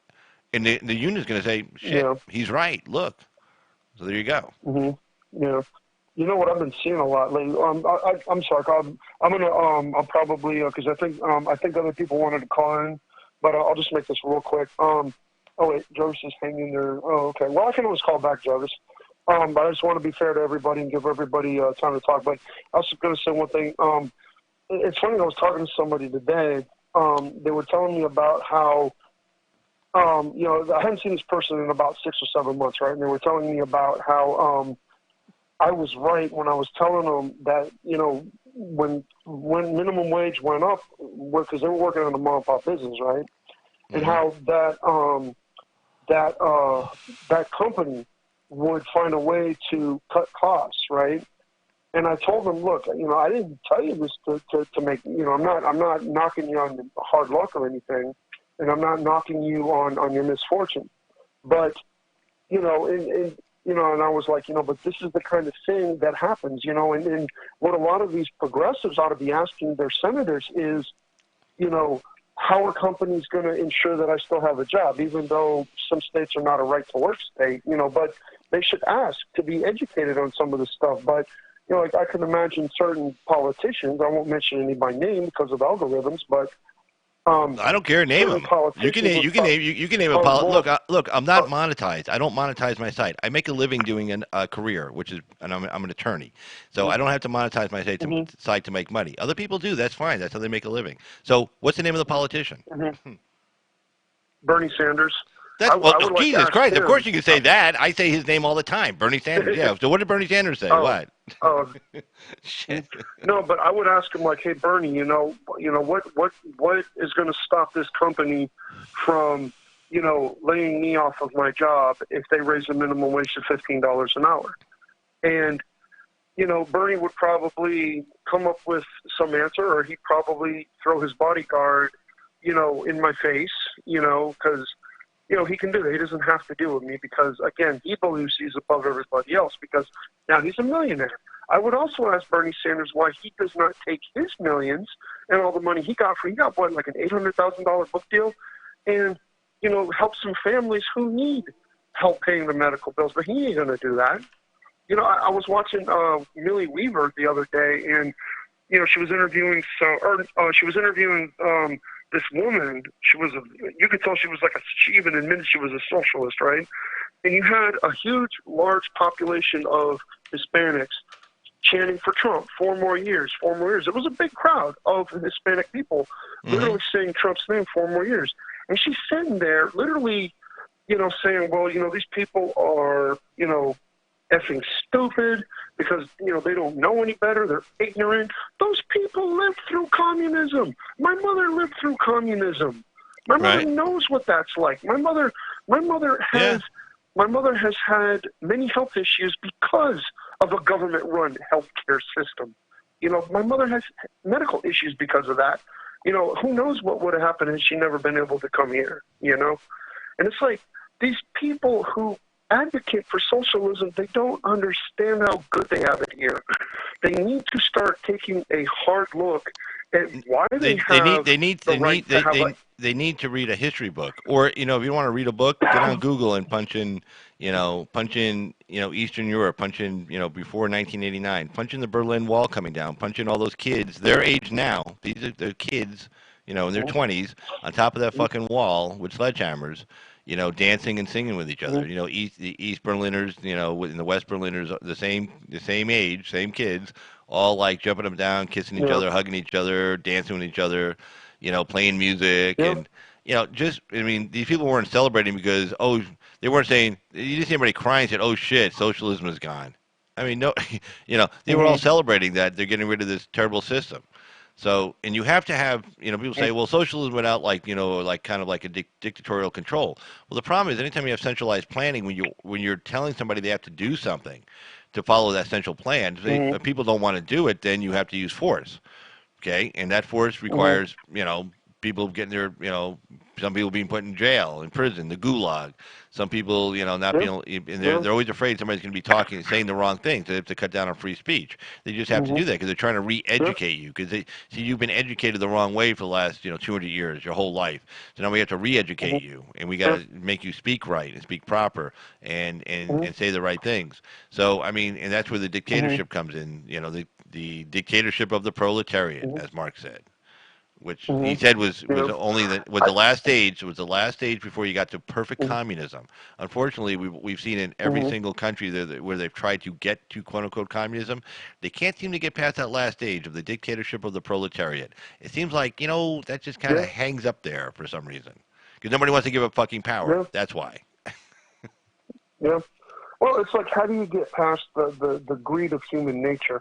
You would literally be a divine being if you were, literally. Well, no, it's not even nice greed. all the It's time, not even. It's not even know? greed. It's not. No, no. It's Uh-huh. not even. It's not greed. It doesn't be greed. You just want to be rewarded for your efforts. You want to be able to show something for what. I mean, like when we were kids, they put a gold star on the refrigerator.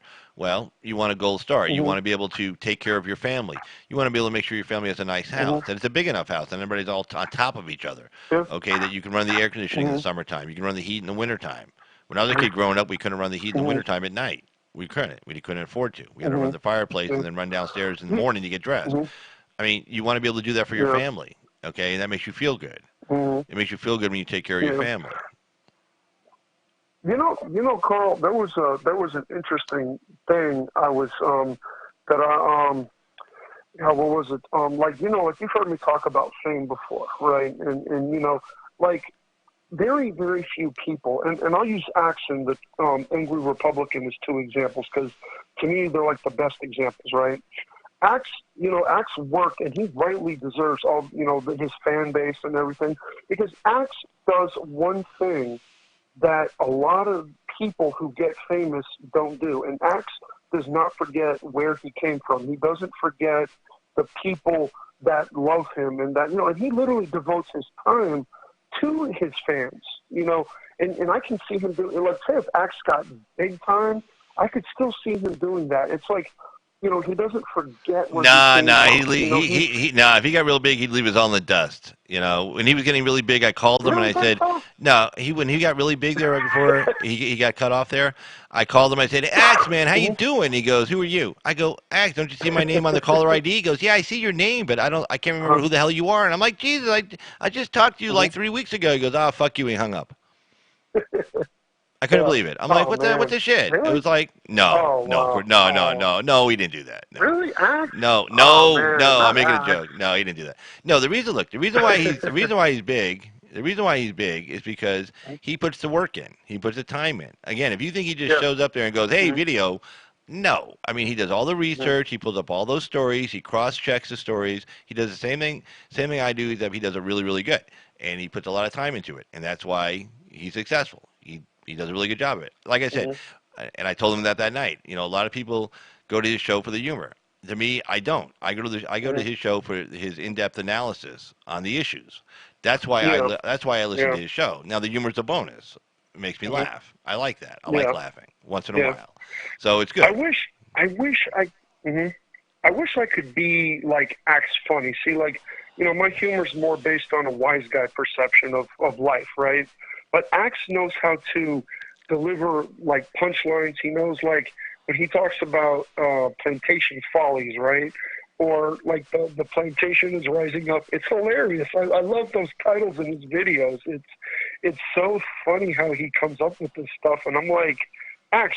Well, no, he's a very he's a very, very creative guy. He has a great combination. He's very smart. He knows the issues. He does a lot of research, and he's creative. I mean, that's a great combination. That's why I told him when he was on the phone. I don't know if you guys heard it. I don't know if it went out before that. I told him, I go, look, I say this on my site when you're not here. I say it on your site. I'm going to say it right now. You're the best at getting our message out. Okay? Period.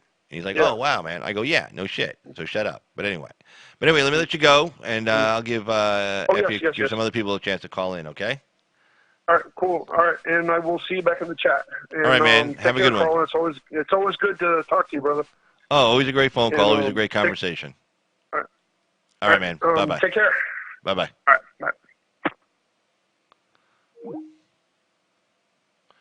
And that was a great dirtbag on the phone. Always a great conversation. Always a great phone call. And I think, Effie, did you want me to I put it in the one you already did? Okay.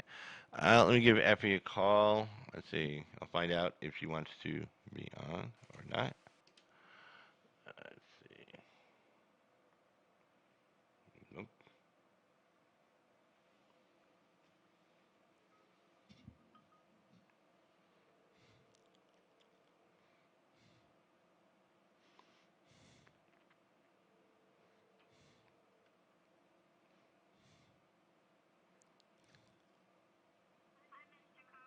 Hey, did you want to be on air?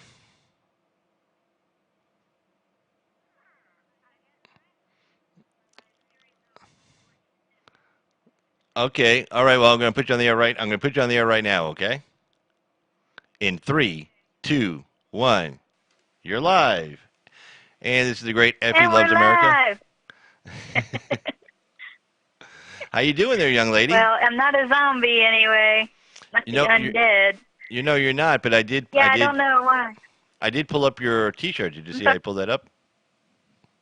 No, that's what I was saying. What the heck? You did not pull up my T-shirt. You pulled up competitors' T-shirt. Well, no. Well, that was a link you had in your thing. I hit the link. I hit the link you what had. happened? Charity found the right one.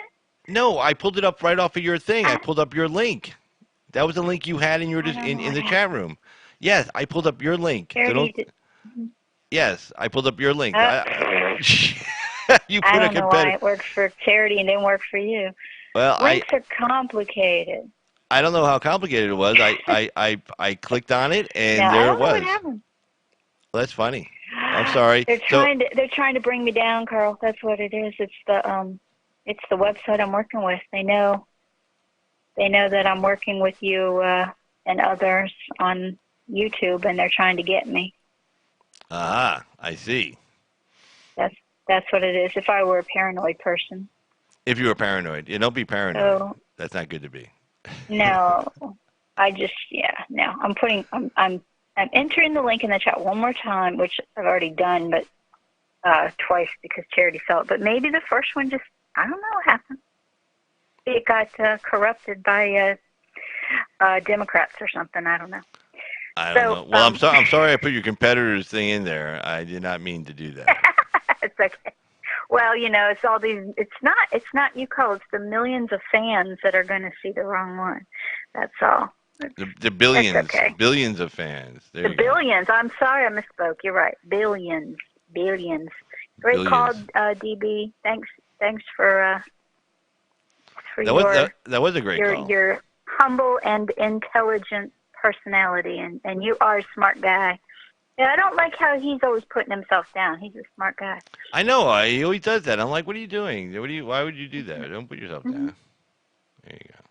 Boom. Yeah, he said something in the chat about not putting one-liners, and you said they're okay, but I've been refraining too because he said that, and I thought, well, maybe you said something that I missed earlier. So you're saying it's okay?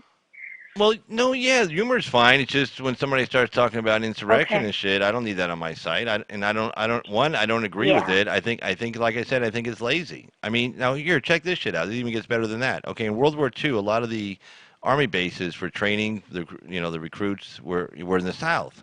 Well, in the South, that's also where a lot of German POW camps were, and any POW that we took as a prisoner meant that under the deals we had with England and stuff was that those were combatants that actually fought against us, were shooting at us. So like they're shooting at the British took them into their prisoner war camps. They're shooting at us. We took them into our prisoner war camps. So here are guys who were shooting at us, shooting Americans, probably killed some Americans, and they were in prisoner war camps in the South. Well, here in the South, where those military bases were, you had the black recruits down there too, walking around in uniform, U.S. GI uniforms, and they would walk down the streets and see a restaurant, and of course they weren't allowed to go into a certain restaurant because it was like, whites only, no colors allowed, etc. Well, in those same restaurants, they had German POWs were given trusteeships because they knew they weren't going to try to escape. I mean, you have to cross the Atlantic and then good luck. So a lot of them were made trustees. They could go out in town and do work in town, and they had German POW outfits on that said trustee, etc. Well, a lot of those restaurants in the South would let the German POWs sit in those restaurants and drink beer. Crazy. And so here's these black GIs saying, right, so here's these black GIs walking down the street, and they're in uniform, they're Americans, they're fighting against the Germans, and here's a German POW who maybe killed a couple Americans sitting in a restaurant that he's not allowed to sit in. So the point I'm trying to make is, what are we dealing with that's so awful? Okay, what do we do? What, some people with some purple hair, a couple of leftists. Pelosi and the moderates are already getting tired of the gang of four in the House. Okay, they're already shooting them down pretty good. We got some globalists now. People are flashing the pans. So you see people like Ocasio-Cortez. They get the press. They get 4 million followers. Okay, that's flashing the pans. Well, the thing about this country, a flash in the pan gets attention really quick, right? Well, generally it bounces back. It just takes longer to bounce back because then it takes longer for regular people and for the system of our democracy to get things back in place again. But that's okay because it generally comes back into place again eventually. Okay, so it just takes a little bit of time. But if you get impatient, well, then you can be like the Southerners right before the Civil War. They got very impatient. There was no way Lincoln barely passed the 13th Amendment when the Southern states weren't present, represented in the House of Representatives in 1865. If the Southern states had been in Congress, in the House and the Senate, there was no Civil War. They just stayed in, political power from the Southern states. Lincoln could never pass the 13th Amendment to save himself. He never got 2/3 of the vote in either the House or even in the Senate. It would have never happened. So, they got impatient. They got scared. They panicked and they acted stupid and they lost and they got killed. And their whole way of life got destroyed. So there you go. So you can be like a bunch of idiots like they were, or you can work within the system. Trust me, it would have been very, very hard for Lincoln to get rid of slavery. Very hard if they had stayed inside the Union and worked within the system. It would have been almost impossible. Maybe we would have gotten rid of it, but maybe 50 years later, maybe 40 years later, maybe, but not. When you got more Western states in and more people most people going to the Western states were coming from the Northeast and the Midwest. So they were generally anti-slavery to begin with, or they didn't have a good taste for it. So most of those states would have been free states. And eventually, over time, politically speaking, it would have maybe, I don't know if you ever got to the level of constitutional amendment without another 40, 50 years, but maybe you could have passed some statutes or whatever. Things could have been changed like that.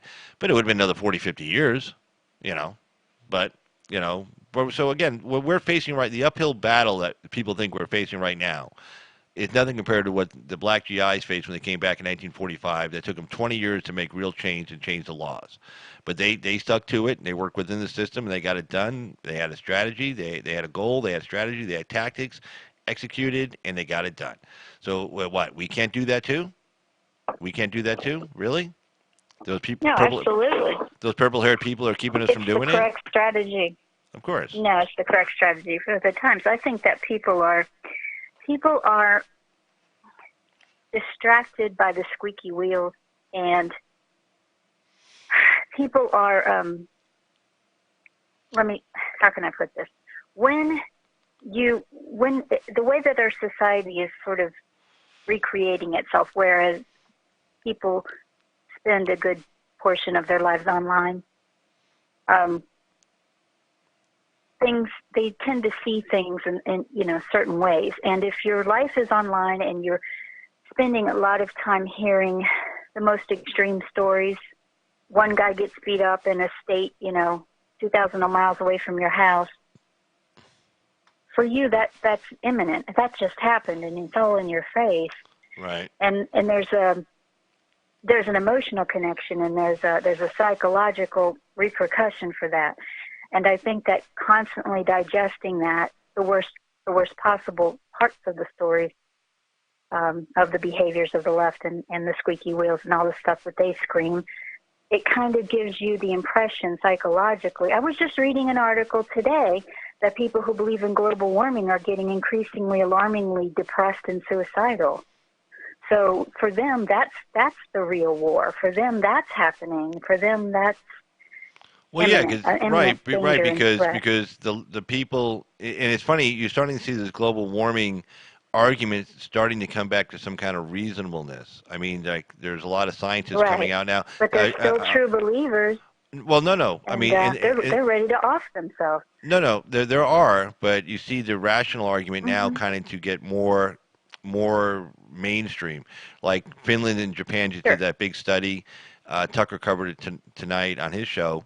And, I mean, it's Finland. I mean, okay, Finland. I mean, they're not some kind of right-wing nutcase. It's Japan, okay, same thing. And they were pointing to the fact that, look, we can't say that, that mankind is causing the warming. Because, yes, the Earth has been warming since the end of the, what do they call it, the mini ice age. Not the mini ice age. Mini ice age, right. Yeah, that ended like in 1850. Yeah, there was a mini ice age. That's why we have Stradivariuses. I can tell you about that later. Anyway, go ahead. Oh, okay, yeah, there you go. So we had a mini ice age, and again, this has been going on for thousands of years. A lot of people attribute like the fall of this one empire in the Eastern Mediterranean like when Rhodes was powerful and some other countries in the Eastern Med, they contributed that fall to a cooling period where crops weren't growing and things like that. Mini ice age was very similar, where you had a lot of people started growing grains and wheat because the earth was warm. It was a warming period, and they stopped growing like root vegetables. And then when the mini ice age hit and the rains came and it got cold, a lot of people starved. The Hansel and Gretel stories, all that shit. So there you go. And then now the warming period, the people a lot of times they look at the warming period of the earth, and they can coincide it with the rise of the Roman Empire. People were eating better, getting healthier, and you were able to expand and things of that sort. So right now, are we getting warmer? Yeah, we are, but we've been getting warmer since 1850. And the guys from Finland and Japan said we can't attribute that to man-made. And so it's like, again, it takes a while, and the way the founders set it up, it takes a while for things to kind of, in other words, the Green New Deal hasn't happened. Even all the flash in the pan shit, nobody voted for the resolution in the Senate, right? Okay, so that never happened, but it sounds like it's happening, but it didn't happen, and it's not happening. And before it sounds like it's happening, right? But the squeaky wheels are getting all the news lines, Right, but before those policies go into effect, then you have, because it takes so long to get the shit done in this country, right? Before that can go into effect, you got the rational argument now coming back in. And now, by the time it gets ready to have some policy made, you can have two good arguments on both sides and let the debate begin. Have at it. Thank you very much. That's our country. And when the debate happens, then the best argument is going to win. It's probably going to be the fact that, well, shit, we're not going to undo our entire economy to fix it. In fact, the one chief of staff, Tucker covered this tonight, chief of staff for Ocasio said, well, the Green New Deal wasn't really about the environment. Tucker was like beside himself. So he had the one guy he interviews every once in a while. He helped write the Green New Deal. He's had him on a couple of times on his show. He's a real smart guy, but he goes, well, yeah, it really wasn't about the environment. It's about changing the infrastructure. And he goes, yeah, by force. He goes, no, not really by force. And, you can tell this guy, like, you can tell inside he was pissed that this chief of staff for Cortez gave it up like that. But, it's like, well, shit, what'd you say that out loud for? But now they're kind of backpedaling. So this is great, but that's the way this country works. And it works like that. Sure. So just be patient. Well, in our country, it works that way, and that there's a large system in place that keeps things more steady than the extreme viewpoints would, belie. Like the extreme viewpoints that get all the news, whether they're, no matter what those extreme viewpoints are, they seem to be the thing that's driving the news cycle. But that is not, they're not undermining the system at large, much like, people believe, full believers in human climate, man-made global warming. Right. They're not changing the actual system of, weather and how all that works. Well, no, and the science is not going to be controlled by those people. Just like our government is not going to be controlled by the alarmists. It's not going to work that way. It's a behemoth. It takes a lot more than a few, people screaming from the rafters to change our course and our entire system.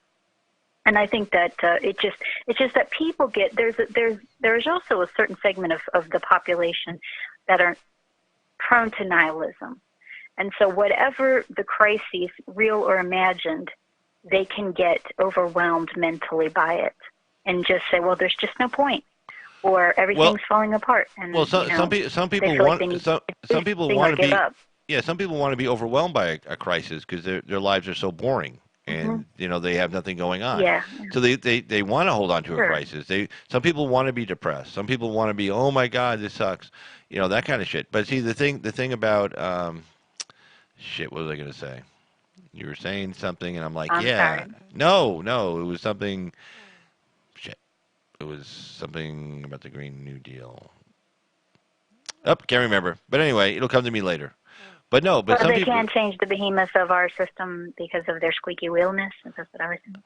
Yeah, for the most part. In other words, even the founding fathers said, okay, the House is going to be the most radical as far as wanting change, quick change, because it's the most reactive to the masses, and they knew the masses can be controlled easily by emotion. So that's why they had the Senate to kind of work against that, and to say, okay, we're going to be the rational ones. We're going to keep you in check. So they did checks and balances, not just between the different branches of government, but within the branches too. It was kind of cool, and Sure. how they did that. Mhm. And then they had the Right. Supreme Court kind of overseeing everybody, and they figured they'd be the most intelligent of everybody to make sure everybody was in check. So I have a couple of questions. I want your opinion. Yeah, One's a jumping off point that you made me just think of, which is, I think it was Sticks on a video yesterday or today. I don't know, because I've had one of those weird working hours and hours kind of couple of days, so I don't know what day's what. Sticks said something, and the reason why I'm up now, by the way, is I already slept and woke up, so. Oh, good deal. So I'm up for the night. Yeah, so I'm wide awake.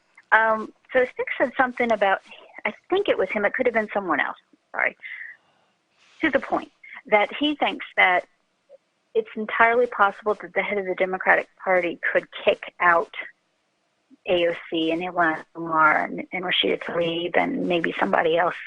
The head of the DNC? Some guy. The head of the DNC could do that? Yeah. Could kick out? Now, I was like, can they do that? And the other thing, then I thought, didn't that happen, though, on the Republican side with David Duke? Do they, like, Or am I un-Republican getting him? mixed up with? Do they make him not a Republican anymore? They say you can't be a Republican, because this isn't like you get to choose to be a part. It's a club. They can kick you out.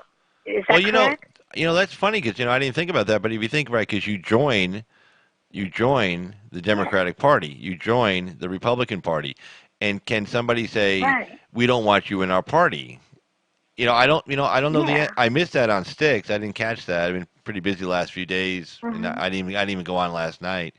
But that is interesting, because I didn't. If you think about that, you're right, because you join them, and it's a private organization. There's no First Amendment right within the Democratic Party. There's no. Right, exactly. Like when when they screwed Sanders over, he had no legal right to get the Democratic nomination. They can make up any rules. They can screw you over. They could say, hey, they could have come out and said out loud, we're in bed with Hillary Clinton. She's giving us the money. We're going to make sure she wins. What are you going to do about it? And his answer would be, well, not much. There's nothing he could have done. I mean, he could cause problems. You go to the floor of the convention, but that is interesting. I'm going to have to check that Sticks and Hammer video out. You think it's from either this morning or from yesterday? I'll check it out. Yeah, either today or yesterday. I think it was Sticks, and it was like, yeah, they should kick those people out. It would be good for the Democrats. Well, it'd be suicide if they did that. There'd be revolt. Well, no, it wouldn't be, because then those people wouldn't have power anymore. Like, in other words, we speak for Democrats. It would be, I think it would, like you said, to your other point, the big behemoth of what the left is would eventually, the next tide would roll in and those people would be washed out. Well, well, you kick them out of you can kick them out of the Democratic Party, but you can't kick them out of Congress. Right. No, they wouldn't be kicked out of Congress, but they probably wouldn't get reelected. Well, no, they probably would. Because then they could have someone else running. No, but and but would who? Be independent. Yeah, and then, no. What I'm saying? In those anybody with a glass of water with a D next to the name, because they're D districts. Those districts would vote for someone else. She's famous. Those people in the Bronx would vote for somebody else besides her. Really? Yeah, no, but her approval is not high. Her approval was very low. Remember, she lost all those jobs and stuff in her district. She's YouTube famous. Like, basically you pick up people way across the whole country, and that comprises your audience on the internet. She's internet famous. That's not the same as having a majority in your home district. Well, instead of like kicking her out, which is kind of brutal, I think a lot of people would just be kind of aghast at that. I mean, what they could do is they could just primary her.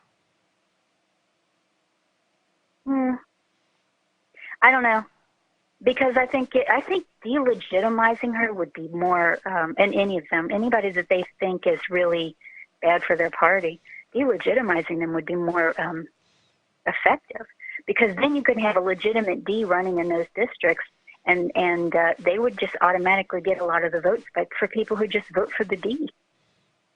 There's a lot of drive-by voters. Wait, hold it. Are you looking at the chat room? We got some really intelligent conversation going on down there about the mini ice age and shit. We're missing it because we're talking stupid. Hold on, let me see. I mean, it's some really good shit down there. I was just checking it out. I mean, Common Sense. She was talking some good stuff. Jervis is going back and forth with her.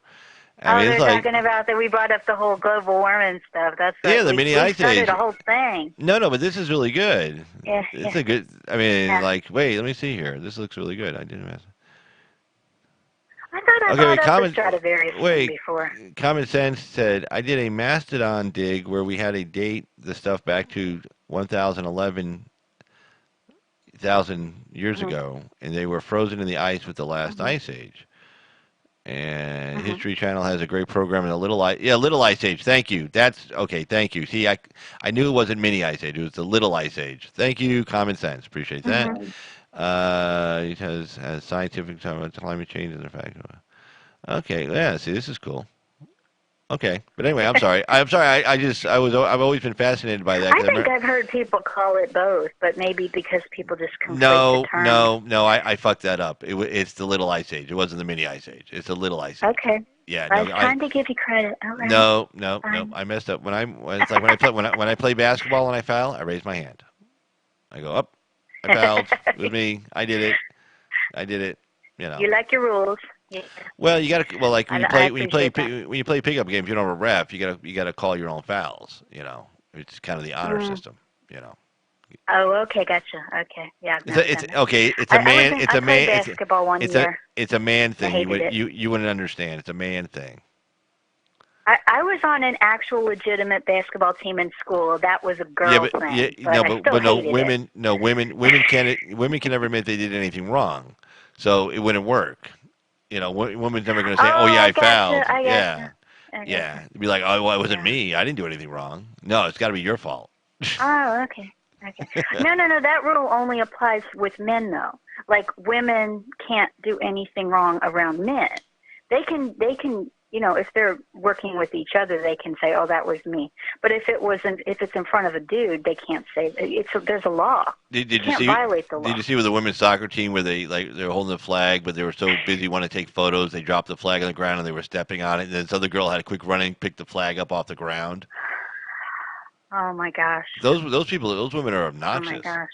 There was a good story written in the Daily Wire. Nasty. There was a good story written in the Daily Wire by this one. Yeah, by this one guy, and he's saying like, you know, and then she's up there, you know, with holding the trophy in one hand, saying, "I deserve this. I deserve this. You know, I deserve this. Not the team. I deserve that." One dopey chick who said, "I'm not going to the fucking White House."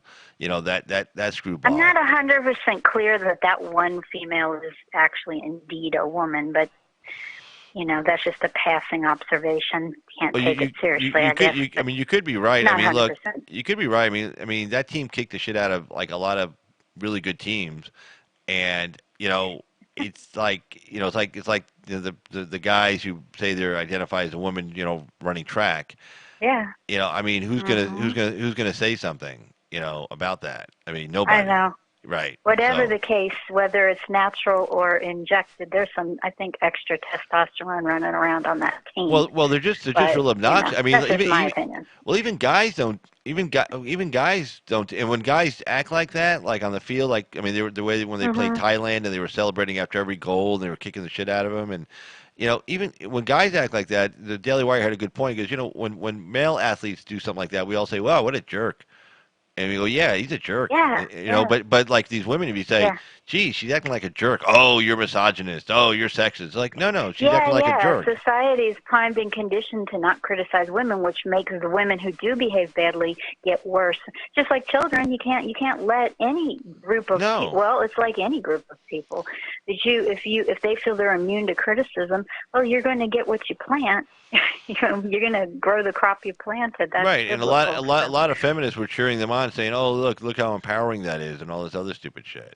It's like, oh wow, they're so powerful. And I've never understood that about feminism, or third wave feminism, is to act like the worst version of a man is empowering, and also they want men to act like women with penises. That is disgusting. Well, yeah. I don't know which disgusts me more. I don't know. It's gross both ways. Oh my gosh, how it makes my ovaries shrivel up. It's bad. I want to hide. But I mean, just how obnoxious. But they I don't want to have a civil war over it. No, yeah, don't do that. It is. I mean, but yes, it is tiring to be inundated with all the crazy that is going on. But that's just it. It is the crazy. That's partly why we're seeing it. What is crazy makes the news. In the meantime, the thousands and millions of households where people are just living their normal life, well, that's not on TV. That's not on the internet. That's just No, but you know what, though? everyday stuff. Again, Nixon referred to them as the silent majority, right? And everybody laughed at Nixon. Well, Nixon won in 72 with 72% of the vote. And everybody said, how can that happen? You know, the war's going on. You know, the economy wasn't doing that great. And the silent majority, you know, they saw all the protests. It was like what I was talking about earlier. Like some of the people today that are walking around today that are thinking like, oh my God, you know, the world's ending, everything's terrible. You know, we got to take up arms. I mean, can you imagine those guys were living back in the '60s? I mean, watching riots on campus, watching, you know, the Capitol, somebody blowing up a bomb inside the Capitol building. I mean, they think, oh my God, the world's coming to an end. Well, it did. You know what? It didn't come to an end. Now, did it? Now, did it? No, they reelected Nixon in 72. America had a clear choice: McGovern, okay, or Nixon. And they overwhelmingly said Nixon by 72% of the vote. So the thing, it just we always come back to this to center left or center right. That's where the country is going to go. Now, here's the problem with the Democratic candidates.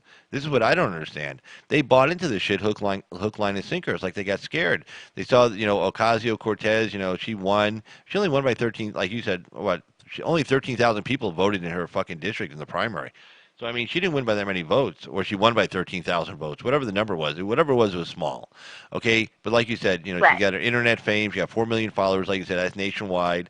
And she's young. She's cute. She's this. She's that.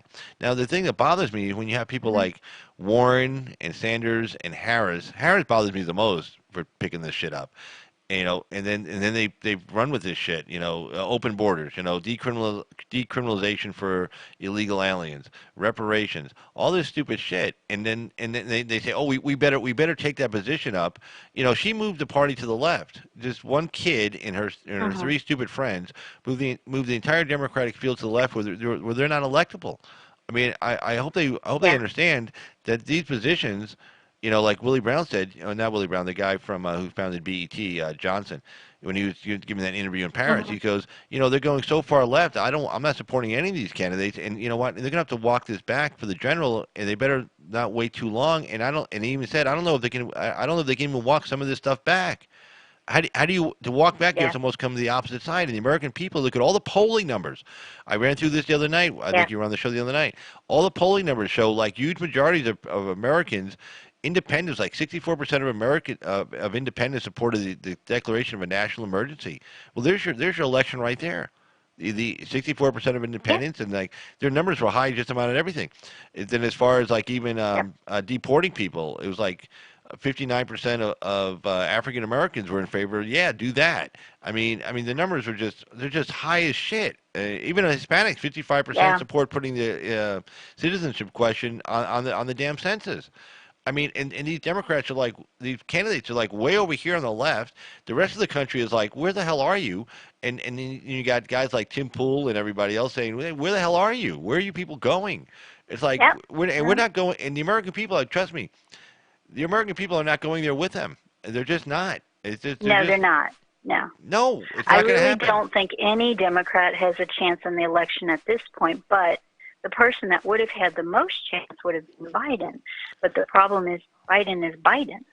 Well, and not only is he Biden, but they are fighting within the Democrat Party more severely than the Republicans are. So Biden they're is tearing him down. Well, he's the problem with him is he's always been stupid. Okay, you can't fix stupid. He's never been a bright guy. Biden is Biden. He's going to keep messing up, and he's getting older, so he's messing up even more than usual. Well, and they're also attacking him from within. No, but the point is, though, he could have withstood those attacks. Okay, he had the center, he had the money, he had the corporate Democrats. So if he just said, "Oh, how many support this?" and he goes, "Well, I don't," you could have been the only person on the stage saying no. And went, "Boo." Okay, good for you. He did try to walk that back, I think. Well, no, but the point is, he shouldn't have had to walk anything back. He should have just been up there saying, if he had his brains with him, but unfortunately he's unhealthy and he doesn't have his brain with him. They said how many support giving health free health care to illegal immigrants. Everybody would have raised their hand except for him. He would have said, I don't. Well, why not? Because that's stupid. Well, how many support decriminalizing decriminalizing illegal aliens, undocumented people. I think they called them. He could have said, I'm not in favor of that. We should definitely keep it criminal. He could have just said, he could have kept. And let me tell you something. His poll numbers would have gone up. And even with that busing thing, he would have looked at her and said, "Hey, you weren't there. I was. You might have been a little girl, but let me tell you something. The entire American people were against it. And here are the numbers to back it up. 91% of African Americans were against busing, forced busing. Okay, so I don't know. Maybe your mom or your dad was like part of that 4 or 5% that were in favor of it, but the rest of the country hated it. Well, it was her dad disgusting. wasn't African American. No, he wasn't. Right, he was Indian, right? No, the dad was. Her mom was Indian. Right. Her mom was Indian. So he could have just turned that right on her and said, "Okay, that's a nice little emotional pitch. I know you had it all set to go, but here's the truth on that. Bam." Because I was there. Here's the poll numbers. He's not smart enough. I mean, well, that's the problem. Now, I don't know if Biden ever used to be smart, but no, he's not never. there now. Never.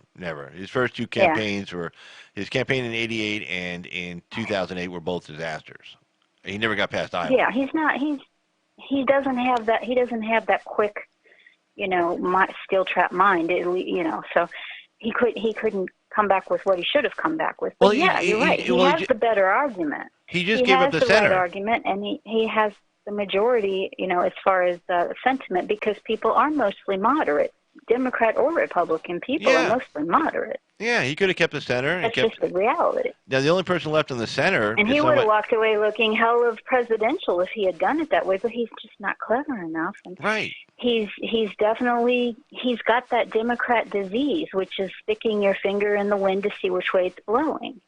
And they do that a lot, they go by emotion and they go by what the crowd is saying in the room that they're in at the time. And that's why we get all these fun clips of them acting stupidly in front of various groups. Yeah. Because they're trying to play to the room and they sound like idiots. Well, and let me tell you something. Trump always sounds like Trump. Yeah. Let me tell you something. CNN and MSNBC are not doing these candidates any favors. I was watching Kamala Harris being interviewed by Rachel Maddow. It was the biggest softball questions in the world, and Rachel had a good shot to do a good follow up on her because she asked about sanctuary cities and about mayors and governors going against the federal government. And so Rachel says this question, and I was waiting for her because I know she's a PhD. She knows this shit. She knows the history of nullification, states' rights, the Civil War, etc. So Rachel goes, well, it's kind of good in a way, but it's also, Rachel says this, she goes, it's also kind of scary. And she kind of looked at Kamala Harris like she gave her an opening. And then Kamala just went, oh, well, yeah, this is great, blah, blah, blah. And I was waiting for Rachel to do the follow-up. Well, yeah, we had something like that. It was called 1859, 1860, 1861. Do you think that's a good idea? Like, say we have we say you're not allowed to own a machine gun. Well, say some city says, what, we're going to allow people to own machine guns, and the feds come, and BATF shows up, and we tell everybody, lock your doors. BATF doesn't have a warrant. They can't come in your house. She could have done that and challenge these people. They're not challenging them, and they're leaving them open. They're acting like cheerleaders. When they do interviews like Chris Hayes or Rachel Maddow or these idiots on CNN, when they do these interviews, they're all softballing these questions. They're not asking any tough questions of them. And when they get to the fucking general, they're going to get asked these tough goddamn questions, and then and they're going to be like, "What? You don't think that too?" Yeah, like the rest of the American people, and you lose. Yeah. Bye. Yeah. Well, we have to grant that they're not wise people, so they're taking the unwise choices of staying in their echo chamber, so they're never challenged, and that's ultimately good for the country. Well, yeah. Yeah. Yeah, at the end of the day, but it just seems so. It just seems so absurd. Democrats are stupid! Yay! Yeah. Okay, I'll give you that. So that's a glass half full. I have another question. Yeah. So President Trump recently won a court case, as I think you brought it up too. I did. I'm sorry? Yeah, I covered it. The first part of the show where yesterday. No, today. Today. The court case he just won today. It was announced Friday. You mean the court case he won on Friday? Today, this morning. Here, hold on. Yes.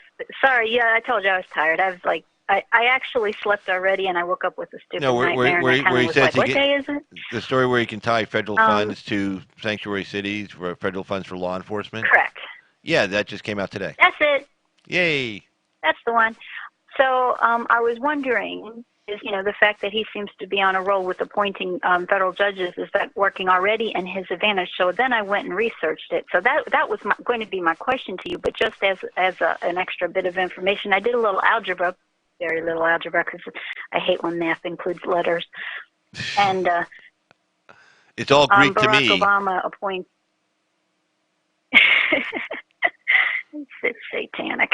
So Barack Obama, he confirmed 329 in his 8 years. Oh, really? That much? And at this stage, a lot. So so I noticed all of these right of center commentators saying how many judges Trump has appointed and how wonderful it is. Well, I looked it up, and it's at this point 100 as of today, 127.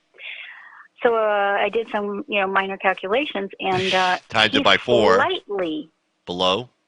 Well, no, he's like 2.5 years in, so slightly. Well, he's only just slightly ahead of Obama.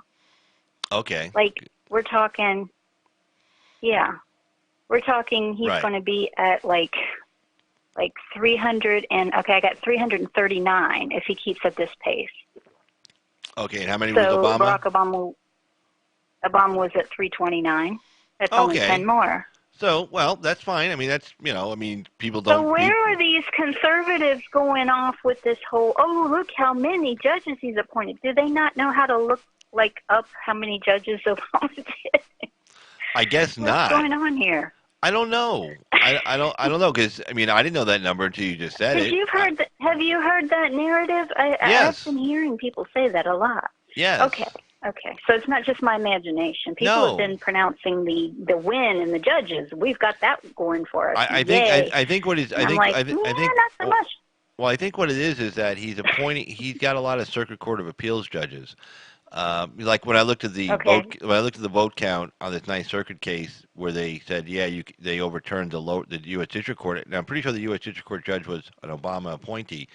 And they said, no, you can tie the money to, you can reward good behavior. It's your money, the 2-1 decision. Okay, the two people who said yes were both Bush appointees. The one person who said no was a Clinton appointee. So it was neither an Obama appointee. The three judge panel did not include an Obama judge or a Trump judge. So it was okay. I was going to ask that question if it affected that decision, so it didn't. Interesting. Yeah, so it went 2-1. Now, potentially, you could ask the entire Ninth Circuit to hear the case, so you get a different ruling. But, when you get that kind of a decision, a 2-1 in the Ninth Circuit, I don't know if anybody's going to make the whole Ninth Circuit, hear it and bonk if they even want to. I think they can turn it down. So I think the decision they came up with, the 2-1 decision, I think was based on the little bit I read. I didn't read the whole decision. I just read the news article on it. It looked pretty rational. It looked like, well, yeah, that makes sense. And that's how I always test things. It's like when I read a legal decision, I go. I didn't even realize that Circuit Court did panel decisions like that. I didn't realize they did that. Yeah, they have little mini 3-judge panels and stuff. Not the entire Ninth Circuit. Yeah, that's cool. Yeah, that is cool. But it's efficient. Well, yeah. If the Supreme Court could do that, we would get a lot of backlog done, wouldn't we? But I suppose that would make people crazy. Well, in a way they do, because in order to get a case heard by the Supreme Court, four they judges decide whether they want it heard. Well, you have to get 4 justices to say we want to hear it. So at least 4 have to say they want to hear it. Yeah. And then good justices, they'll even say they want the Supreme Court to hear it, even if they know they're going to vote against it. They just think even if they know they're going to vote against it, and even if they know they're maybe going to lose, they think it's an important public policy decision. They think the Supreme Court matter that needs to be settled, one way or another, for the good of the country. Well, yeah, because you get a lot of times we have different circuits coming up with different decisions, and so they'll say, you know what, we just need to get all this cleared up. And just, evidence. It happens a lot of times with the evidence code, where they say you got this circuit saying this thing, this circuit saying this thing, and depending on what jurisdiction you're litigating your case in, you're going to get a different result. And so they'll say, let's hear this, let's get this cleaned up once and for all, and just so now every circuit knows what you got to do. Well, I would imagine in those instances it also would be because they know that they're going to have the a similar case brought before them again if they don't deal with it at that time. If it's something that keeps bubbling up. Exactly. Right. So yeah. But I didn't know they could actually render decisions in the lower courts with just only 3 judges, and I find that to be interesting.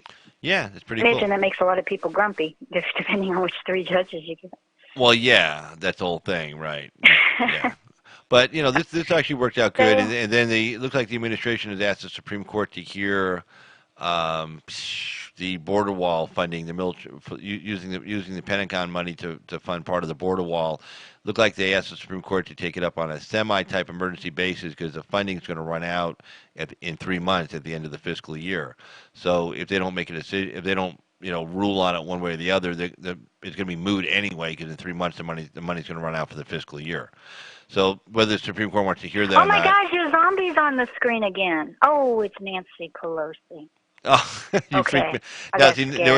No, it's funny when you said that. I got scared because I'm thinking like, what button did I just push? Did I just push the wrong button? Like what? I wasn't touching anything. What did I do?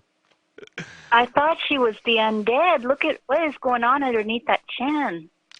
Yeah, that's well, seriously. She's what, 79, 80 years old, something like that? Is she? I think so.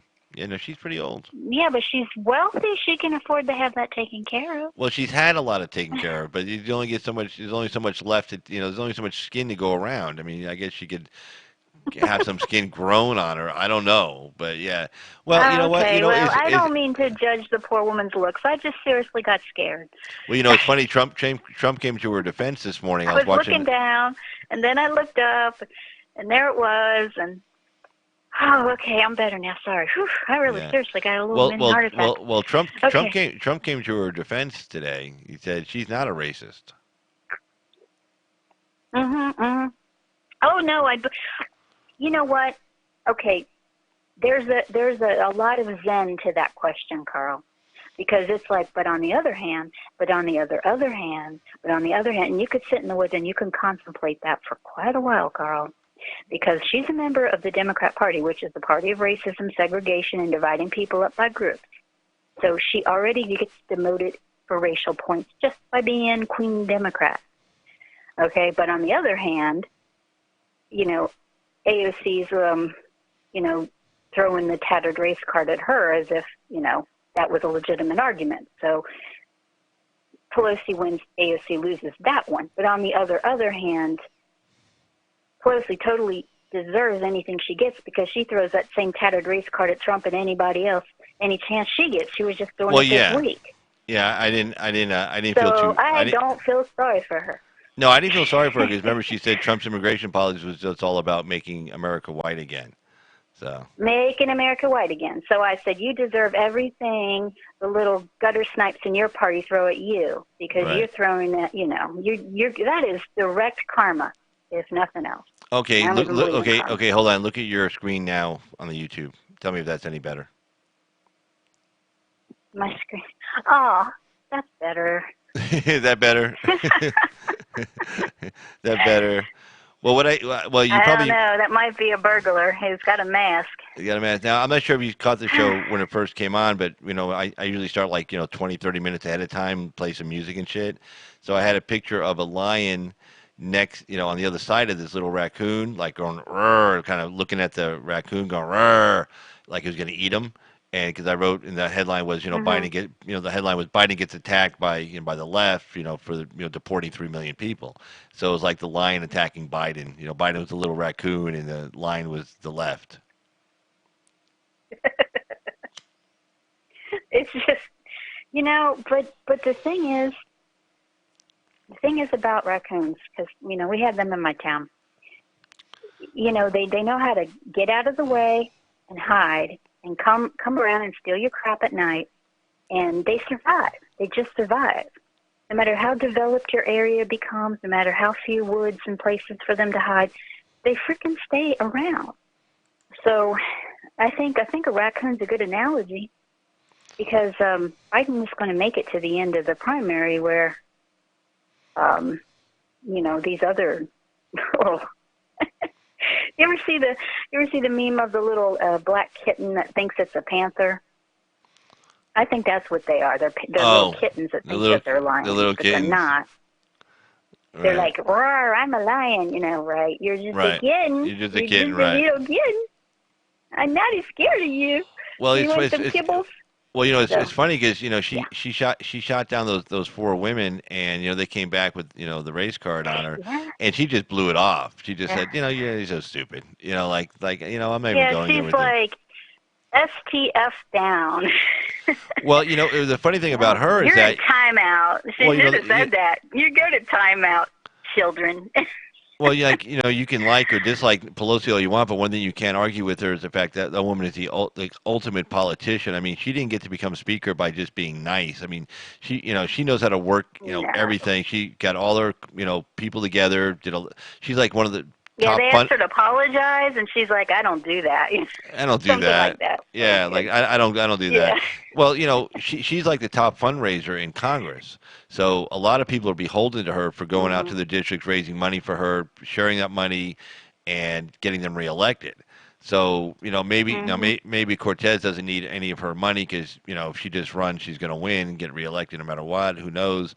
But a lot of those people in the House are beholden to her for money, and she reminds them that just remember who I am and what I do for you and what I cannot do for you also, and you can be sitting on your ass at home, wondering why you lost. So. I was speaking of burglars. That your raccoon reminded me. I wanted to tell you, I was saving this story for you and no one else. No one else's really? show. No kidding. Yeah, I mentioned it in a chat and somebody else's show, but I said, I'm not going to tell anybody until I tell Carl. So yeah, that is that I caught a criminal yesterday. Really? In not in the usual way, but in the the other thing I do. But I caught a criminal in the actual real world life situation. Really? You mean I was at like Publix. you mean like you caught a criminal like in like the kind of work you do, or you caught a criminal like stealing, or you caught No. I was in my job of being a mother and shopping at the grocery store. That job. Oh, you caught somebody shoplifting? Which is my. You caught somebody. Worse. What? What were they doing? Worse. What? They were tampering with the ice cream. Oh, like that chick on the video. Yeah. They were actually licking the ice cream? So I was in. No. This guy was running his fingers all over it. He opened it up slowly. Slowly.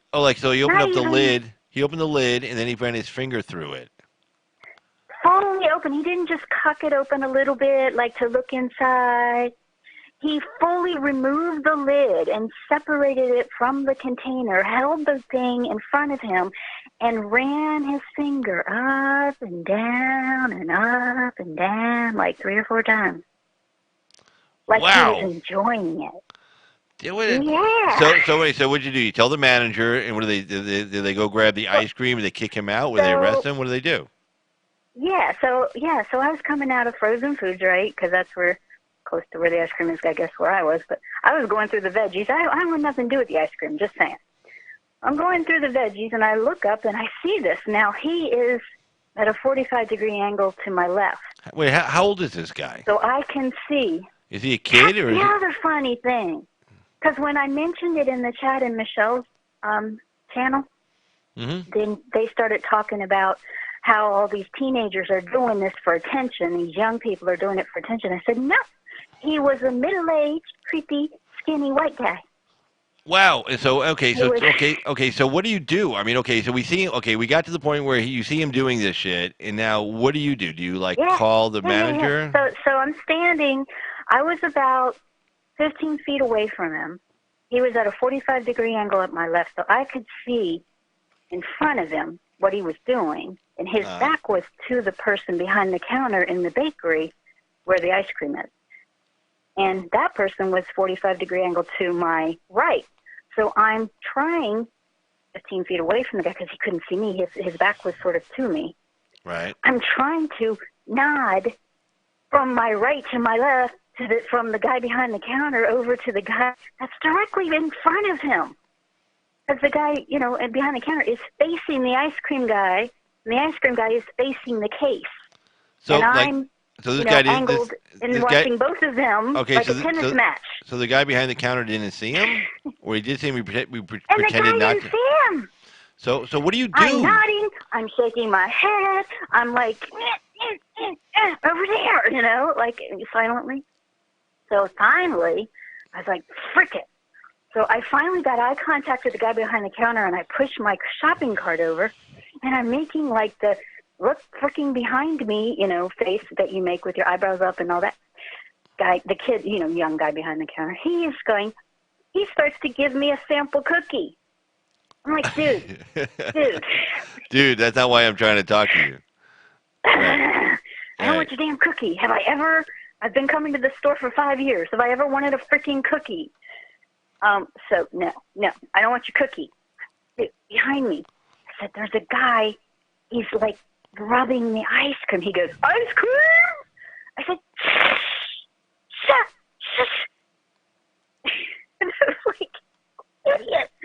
Behind me, directly behind me, white and blue striped shirt, tall skinny guy. He's rubbing the ice cream with his fingers. So what do they do? Like, oh. Well, I held it out of there, Carl. I didn't want the creepy-looking middle-aged guy that lives somewhere in my neighborhood to see my face. Right. I'm a single woman. So I ran. I turned him into the store. Right. I made sure they knew on my way out what was happening, and I left. So I haven't looked for local news stories to see if they got him or whatever, but it was an interesting day yesterday. And I had a flat tire, but that's a whole other thing. Nah, I had a flat tire. Yeah. I had to get a tire replaced, so then I really had to replace 2. And then I looked at the back tires, and I said, well, shit, I got to replace 4. So I ended up replacing 4 tires. Ah, man. Yeah, I just replaced all 4 like 2 months ago. I've had 2 punctures since then. 2. Ridiculous. Life sucks. But anyway, yeah, I was like driving away going, did that really freaking happen? Wow. That really happened.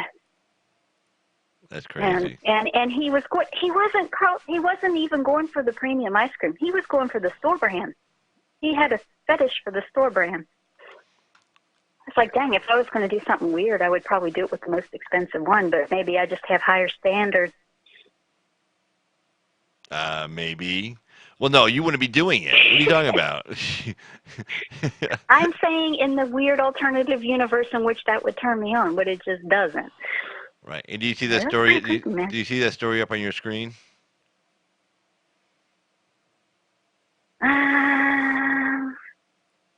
Yeah. Former Puerto Rico officials are accused of corruption. Right. These are the people bitching and moaning about the fact that their country hasn't been healed enough from the hurricane 2 years ago. Yeah. Okay, every other country in the Caribbean that got hit just as bad as they did, if not worse, they were all up and running by December. They were open. Their tourism industry was open for Christmas. Okay, I know those islands over there very well, and they were open for Christmas because they don't sit on their fucking asses. Mm-hmm. But these damn people in Puerto Rico, they were just like Florida. You're like, we have our crap together with hurricanes, but New Orleans, they're run by Democrats. Right. Well, and they did not have their crap together. No, they didn't. But this country, well, the problem is they're halfway in and halfway out, right? So they don't have to obey all U.S. laws. They don't have to follow codes and regulations. Because if they were a state, there's no way any of that construction, the electrical grid, the sewer, the water lines, anything would have been like. They showed one house where the guy's electricity was tied from a conduit line above ground, running a line from somebody else's house, and that ran to another power box, and it wasn't illegal either the way they ran it. And then they wonder why all the electric went out. And then, of course, the big problem was right after the hurricane, we shipped all this water down there. Well, the union down there in Puerto Rico, the truck drivers union, like their version of the Teamsters, thought, hey, this would be a great chance to get a raise. So they went on strike. And they said, well, no, unless you pay us more money, we're not going to drive these trucks. And so they showed all these big bottles of water sitting on runways and shit, just sitting there not being able to get distributed. Well, now it turns out everybody was thinking oh, this is going to be a great moneymaker. And a lot of these officials, they were giving contracts to their friends and friends of friends and family members and whatever. And, nobody's getting any work done. They're just pocketing all the money. So it's like I think 4 of them, 4 or 5 of them, including the Secretary of Education, which go figure that one out. Secretary of Education got nailed. The president's in France. He gets asked about it. He used some expletive words. Then he calls the head of the New York City Council, which I guess she was bitching about it. He calls her a whore, a fucking whore. I mean, it's just, I mean that country is just a fucking disaster. It really is. Yeah, I mean, it's not our fault they can't get their shit together. I mean, we send them plenty of money. We send them plenty of contractors, plenty of materials to get the shit done. Mayor was what was her name? Oh, yeah. She was a... God, I pushed it out of my head, but she was standing on the dock with pallets of food and water behind her saying that nothing was being done. Right, yeah, I know. Right, she's in there, right, it was bad optics, and she goes... all this food and all this water, she goes, nothing's being done. It's like, well, that's not our fault. We shot it there, and the truck drivers are striking, and they won't drive the trucks. You got to fix that problem yourself. Yeah. Make a deal. I don't care. Do something. It's like, are you going to believe me or your lying eyes? Yeah. Well, I'm going to believe my eyes. They're not sending us any food or water. There's like a guy in the back there drinking, like he grabs the water out of the pallet and starts drinking it. And it's like, what? Like, oh, shit, get off the screen, get off the screen, get off the screen. It's like, oh. Yeah. It's like, I mean, they're just retarded down there or something. I mean... They're toddlers. They're toddlers holding children. The cookie going, I didn't take the cookie. I don't know how it got in my hand. I don't have the cookie. No. Look, who took the cookie? Not me. Look, if they want statehood, if they want statehood, fine. But they always vote against statehood because they like being independent. Yeah. But how do we want them? Do we want them to be a state? Do we want them to have a senator? Well, no, then we ought to just let them be. Well, then they ought to vote for their independence, and they can never seem to vote for that either. If we take them as a state, then we have to kick out California. We at least should get something for it. Right. That's my opinion. No, Not that you care because this is the Carl's opinion show. No, I do care. I do care. So I have a call-in show. I would say that would be the only fair thing is to get rid of California. Yeah, if I didn't care about other people's opinion, I wouldn't have a call-in show. It would just be Carl up here. And then, like, it was really funny. You know what's really funny? Like, how you guys on the East Coast are always bitching about that I'm on late? Well, Tuesday, I said, okay, everybody's bitching about being on late. I'm going to go on at 8 o'clock my time, which was 11 o'clock East Coast time. So I go on, right? And you know how many people are in the chat room? 2. D.A. Archer and this other person. Tuesday. Yeah, Tuesday. Nobody came on till after 9. Then Is that when Axe was on? No, that was Wednesday night. No, okay. Yeah, so Tuesday I go on early. I said, okay, I'll go on early, advertise it out, an hour out, and then there's only there's me and 2 other people in the chat room until 5 after 9. Then everybody came on. I'm like, well, fuck that. I'm not going on at 8 o'clock anymore. Sure. You guys should have to stay up late. Well, okay. Yeah. It's like, okay. It's like, I hold my hand out. I help you guys out on the East Coast. You're East Coast snobs. And then what do you do? No. I have a counter to that, Mr. I have a I want to hear it. I want to hear it. I want to hear this. Go ahead. I want to hear it. You went on early approximately a month ago, and your chat room was buzzing. You had a lot of people live that night. Oh no, that was early. I remember because I remember specifically saying, "What the hell? It's daylight and Carl's on." It was a weekend. So it was a weekend. Yeah, I did a couple. And it was very busy. Well, that's true. It was very successful. I did a Saturday and a Sunday. I did like a 4 o'clock afternoon, 4 o'clock my time show, 7 p.m. show, East Coast. So at best, you're 1-1 on the experiment. That's true. Now, but it was funny because all of a sudden, I'm doing the show and I'm just, blah, blah, blah, and all I look down, it's 5 after 9. All of a sudden, I see all these people in the chat room. All of a sudden, I go, oh, okay, okay, I'll just go on after 9. Yeah, it's too bad, that show that I had to delete, the one with Axe and when Axe called in and the Great Dirtbag came on, yeah. Well, Great Dirtbag called in. That was a good. And DB was on, yeah. There were two really good phone calls, and then I had to delete the whole fucking video. And I'm like, oh, that sucked. That sucked. And then you picked up again, and I didn't realize you were on. Well, I was busy, but Charity came on. But I did listen to that whole show afterwards, so I got to hear it. Charity. Oh, okay. Yeah, because I think I ended up deleting that. She was talking about New York. And, yeah. Yeah, I think I ended up deleting that video. And the problems therein. Yeah. I came on. So, yeah, go ahead. No, go ahead. Oh, I was going to ask about your opinion about one other thing. Yeah. Because this is why I call you, because it's Carl's opinion. Right. I So I have a job coming up where I have to dismantle a very old little forensic data retrieval, really old PC. I don't know how old the thing is. It's a tower from probably, gosh, I'm going to guess like it 1992 might even be or 20 something? years. Yeah, no, I'm thinking maybe it's 20 years old from the looks of it. Mm-hmm. I have to get a little more into it to research it. It doesn't even have a power supply attached to it. I have to do some hardware first to make it even sputter back to life. Mm-hmm. But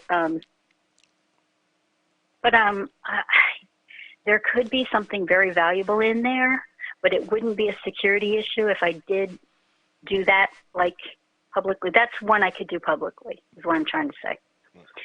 And are you asking me for is my that opinion on that? interesting or boring? Is that interesting or boring to other people? Probably boring. Is it just I'm such a yeah? Yeah, that would probably be boring to most people. Well, the no, thing I mean that is in it is worth a lot of money. That's why it's a job. Because it's worth money. So that part it's is essentially it's a treasure hunt, is what it is. well, see that part But was it's an old computer treasure. well, here's the problem though. The part about something being worth a lot of money, that's exciting. But the sad part is you can't tell anybody what it is that you're going to go find. So then it becomes very boring. No, I can. This one is not a security issue. It's Bitcoin. Oh, there's a bunch of Bitcoin from 20 years ago? Oh, no, the guy was running it on a computer from 20 years ago. No, the computer itself is 20 years. The Bitcoin is probably, right. What did he say? So his computer, okay, so his computer crashed or something? This computer's dismantled practically. Oh. But this customer's like, I think I have Bitcoin in here. I'm like, you have Bitcoin in that? Wow.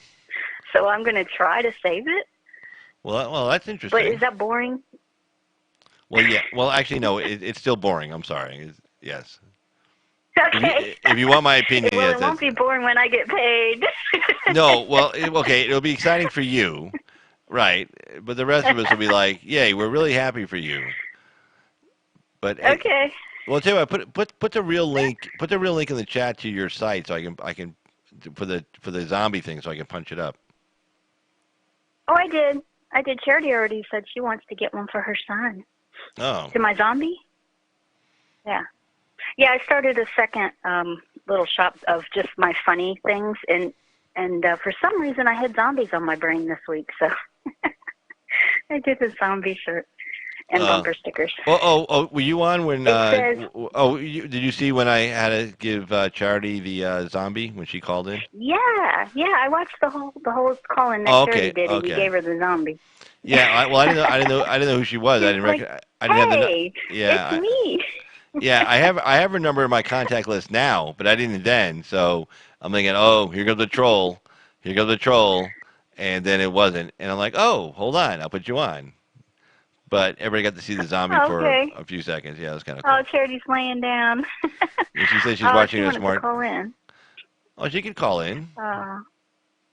Well, see, let me ask her if she wants to call in. Let me say. At Charity. Oh, yeah. Elizabeth wants to know, why did you have to delete the whole video? Why did you have to delete the whole video, Carl? Oh, the first one? Okay, the first one. Okay, okay. Yeah. Yeah. Well, if Elizabeth had been watching that night, she would know. But no, I will explain it. Okay. What happened was, so I'm on the phone call with Axe, and of course the phone call is not going through the YouTube; it's going through my own stuff over here. So Axe and I are still talking, and then I look down, and I see the thing going, wheeling, buffering. So I'm like, well, shit. I said, Axe, and he goes, yeah. I go, let me look. So I look, and I see my stream health is good. YouTube saying, no, your stream health is good. You're doing fine. So I'm like, well, the fuck's it buffering? So then I tried something and it didn't work, and I said, well, look. I'll just cut off the stream because who the hell wants to watch this? He goes, yeah. So then we talked for a few more minutes, and so then I went over. I was going to rehook up, and I went over to watch it processing. So then I go to the place where you can see the video processing, and I had two little notices next to it. They weren't mean either. They weren't like, you suck, we're kicking you off. One is it asked a question. It was kind of funny. YouTube noticed. It said, "Did you have kids on your video?" And I'm like, "Well, that's kind of weird. Why?" Oh, yeah, I remember. Yeah, you said Right, that. right. So they said, "Did you have kids on your video?" And I'm thinking like, "Wait, did I have?" And I'm like, "Did I have kids on my video?" And I'm like, "Oh, wait, I had the one picture of the detention thing, but I don't think that was it. But I think maybe the picture I had didn't have the kids' faces blanked out good enough." And then I had a picture of the woman who was testifying in front of Congress, and they showed a picture of her holding her little girl before her girl died, the one, the Kids in Cages congressional hearing. So I wasn't sure which one it was, or one or both. They didn't zap the video. It was processing through. They didn't zap it off. I don't know if they were going to, but I figured, you know what? Hey, if I violated a rule, okay, I'll just delete the video. Click, and I deleted it. Right. Yeah, I remember you said that, but now that you said it again. Yeah. Stevie's going to bed. I'm going to type in a good night to him. Stevie said he's going to bed too. We're putting them all to sleep.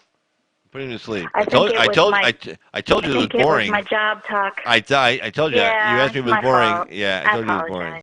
Yeah. That's okay. But, Carl, to be fair, I don't think anybody wants to see you working at your job either. No, nobody wants to see the sausage being made. And Pelosi said that to AOC. It's like, you guys are doing this, we're making sausage. In other words, yeah, we're basically telling her, we're doing the heavy lifting over here, and you're not doing shit. So shut up, And, yeah, I don't even know how I can make what I do interesting for people. Well, to non-geeks. Geeks are going to go, "Ooh, what did you use to do that?" And then there'll be a whole discussion, and on like a forum somewhere. But not on YouTube. I don't. Here's what I did: get the Bitcoin out of this old machine. So it's going to be ugly, whatever I do. I think it's going to be all spread out on a table with a lot of pens, and it's going to look like Frankenstein. But we're going to get there. Because I want to get paid. I should negotiate a percentage. I don't know how much is in there. I don't think he does. Oh, well, Oh my God. every time you do How old a case, is Bitcoin? I have no I idea. have to look that up. I have not been following that shit. I don't know anything about it. I have not been following it. I don't. Oh my gosh. Well, one Bitcoin is worth like $1,000 now. The price fluctuates. It goes up and down. You gotta. It's like the stock market. You buy at the wrong time, you go broke. You buy at the right time, you're rich. Because the price goes up and down. It's like. Oh no, I'm sorry. One Bitcoin is worth $11,546. So I don't know how much he's got in there. It's pretty cool. It sounds cool. Not. I hope so. I'm hoping. No. Making money is cool. Guess so. All right, young lady. Well, I'll let you go, and I'll cover a couple more stories here. Okay. Thank you for answering my questions. I feel smarter already. Hey, anything I can do to help? No, a great conversation. Always a good conversation. Always a good conversation. Ah. Okay. Well, let's see if I can make somebody the next Bitcoin millionaire. Then you'll be interested. Then I'll have a story. Well, only if you send me some money. If you send me some money, then I'll be very interested. If you don't send me any money, I'm not going to give a shit. You're like, yeah, that's great. I'm glad you two made a lot of money. Good for you.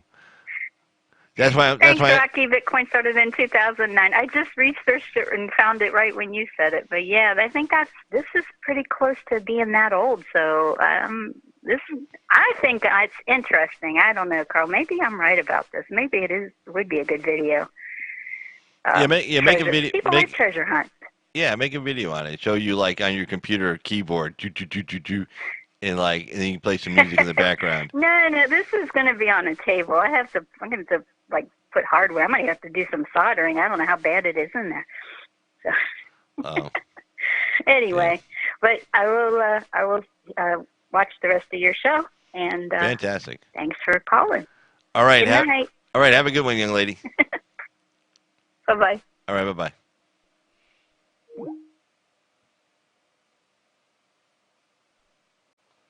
And that was a great Effie Loves America, also known as Effie Real, and always a great phone call. So I was going to check out this story and see. I sent a message to Charity, but she says she's not really on the computer typing, so she probably can't type to say yes or no. But if she calls in, I will take her phone call. So I do have Charity's Clarity as a contact. So if we call in, I'll see that it's you, and I'll know it's you calling. And if anybody else wants to call in, the phone number is area code 775-273-8970. If somebody wants to appear on a VMix video call, just put in the chat, hey, I want to appear on a VMix video call, and send me an email. I'll reply to your email with a link. You hit said link, and then you come on in, and I take care of the rest on this end. So there you go. But yes, thank you, Miss Effie, for the great phone call.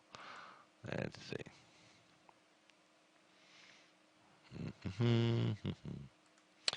All right. All right, let's get this story right here. And former Puerto Rico officials are accused of corruption, as I was talking with Effie about. It's like, they're yelling and screaming down there that, oh, we're not doing enough for them, even though they really don't pay us any taxes, but somehow we take care of them. So, yeah, whatever. So, but it turns out that part of the reason is these people are so corrupt down there. I mean, basically, it's like, it's kind of weird. If you look at, like, countries like that England, colonized, the United States of America being, first and foremost, Canada. Then you look at the countries like Spain colonized, Latin America, Central America, Mexico, and you see this kind of like culture of corruption. It's like, we went through our corruption, but, founding fathers were smart enough to figure out a way where you could check it. You could put an end to it. You could stop it, or it doesn't get too big, or it's localized. It's not really it's not nationwide. But like in Spanish-speaking countries where Spain was, the primary colonizer, it seems like those countries are just full of corruption. I mean, look at Central America, look at Mexico, look at South America.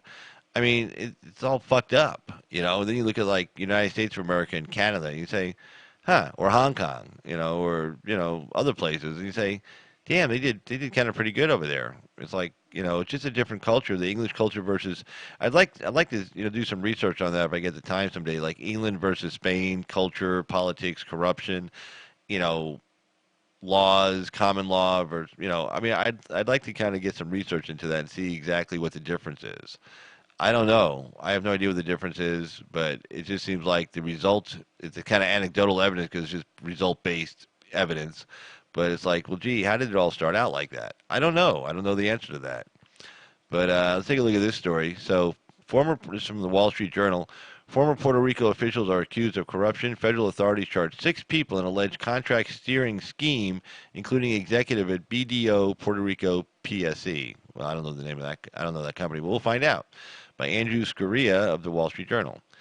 U.S. authorities. Oh, let me minimize this back again. Hold on.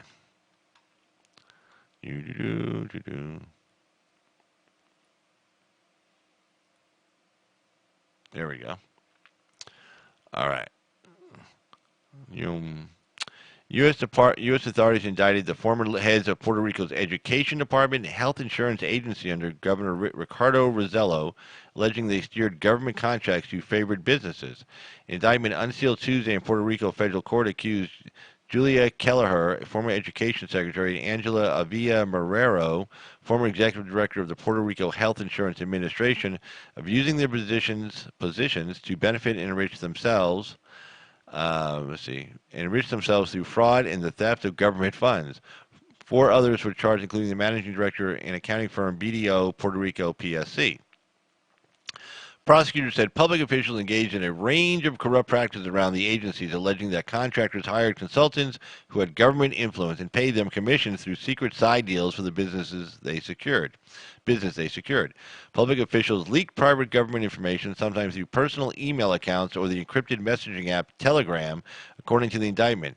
The indictment is likely to feed concerns within the Trump administration and Congress about Puerto Rico's capacity to handle billions of dollars in disaster relief money earmarked for repairing damage from the devastating 2017, mind you, 2017, in this country, and all those little island countries around there, they're like little island countries, they all got their shit together within like 6 months, 4 months, and these people 2 years later still don't have their shit together. And they want more money because that's going to fix the problem. No, the problems are endemic in that culture and that country. Okay, money, you can't fix stupid. I don't care how much money you throw at it. Federal agencies are tightly controlling Puerto Rico's access to taxpayer dollars, citing concerns about whether local authorities have put in place the proper safeguards to prevent waste and mismanagement and corruption, obviously. Meanwhile, the territory is navigating the largest municipal bankruptcy in U.S. history. President Trump has criticized Puerto Rico's leaders as inept, and sought to curb its access to relief funds, insisting it hasn't properly spent the money already received. Totally correct. Maria Dominguez, an attorney for Ms. Keller, said, "We believe it is not a meritorious prosecution." Huh. Yeah, the FBI and the U.S. Attorney's Office have nothing else to do. Are you kidding me? I'm sure. The indictment didn't accuse Ms. Keller of collecting any payoff in exchange for influencing contract bids, she said. It is not really a public corruption indictment in the sense there is no public benefit or quid pro quo. No, yeah, benefited her friends. There was another story about this. Hold on. Let me get here.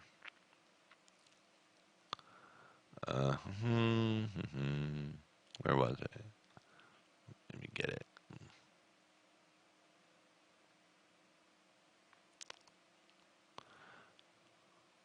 And then on the heels of that story, here's another story from the Washington Times. This idiot, embattled Puerto Rico governor apologizes for profane tirade. Yeah, another genius. There we go. This is from the Associated Press, reported by the Washington Times, looks like today. San Juan, Puerto Rico. Puerto Rican Governor Ricardo Rosello was in Europe with his family this week on vacation. Yeah, while his country's all struggling, he's in Europe on vacation. That good optics on that. These people just are so stupid, I swear. This week on vacation when his administration took several hits that many believe have tarnished the U.S. territory's reputation and weakened its relationship with the United States government. Yeah, totally. First, the FBI arrested former top officials in his government on corruption charges. Then local media published excerpts of a private chat in which he called former New York City Council Speaker Melissa Mark Viverito, the Spanish word for a whore, and in English told a federal control board overseeing the island's finances to go fuck yourself, followed by a string of emojis with the middle finger raised. Yeah, real classy guy. There we go. Real classy guy. Well, let me get this off here. There we go. Oh, what's going on with it? Oh, that's good. All right, and then he says, "I'm the governor of Puerto Rico, but I'm a human being." Nah, I'll take a pass on that. Who has his faults? Rosello said in a press conference late Thursday, "I asked for forgiveness." Rosello said he has been working 18-hour days in Europe on vacation with his family. Before I went on vacation, I was working 18-hour days. And then I went on a 2-week vacation to Europe with my family. 18-hour days and releasing tensions when he made his comments against the board and Mark Viverito. None of this justifies the words I've written, he said, in reference to excerpts from a chat extracted from a messaging system used by government officials that were published by local media. My apologies to all the people I've offended. This was a private chat. Okay. The comments drew the ire of many Puerto Ricans who said they were ashamed of his language and how it might reflect on a U.S. territory that had already come under scrutiny earlier this week with the arrest of former government officials, including the island's education secretary. There you go. Rosello said he had not yet spoken to Mark Viverito, who posted a lengthy statement on Twitter that read in part, "A person who uses that language against a woman, yep, Me Too movement. Oh no, he's in trouble now. A person who uses that language against a woman, whether a public figure or not, should not govern Puerto Rico. This type of behavior is completely unacceptable." In the chat, Rosello wrote he was upset that Mark Viverito had criticized Tom Perez, chair of the Democratic National Committee, for supporting statehood for Puerto Rico. Those who participated in the chat included, I could care less. Yeah, hey, declare independence. We won't be upset. It's okay. No problem. Just go for it. We got your back. Hey, no problem. Let's see. Boom. Alrighty, and let's see if there's any other stories I want to cover tonight. Let's double check.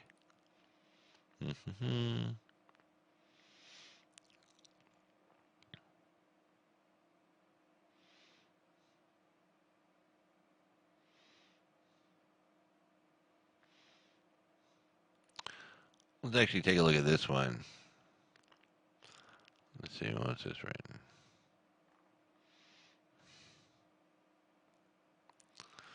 Hold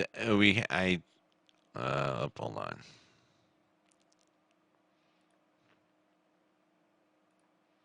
There we go. Boom. Pelosi warns left wing to control attacks. There we go.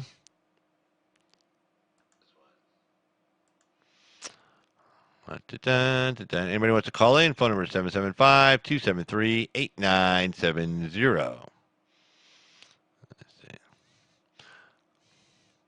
House Speaker Nancy Pelosi brushed aside questions Thursday about her feud with Representative Alexandria Ocasio-Cortez, saying the freshman lawmaker's offense was misplaced and warning fellow Democrats to control their attacks on one another.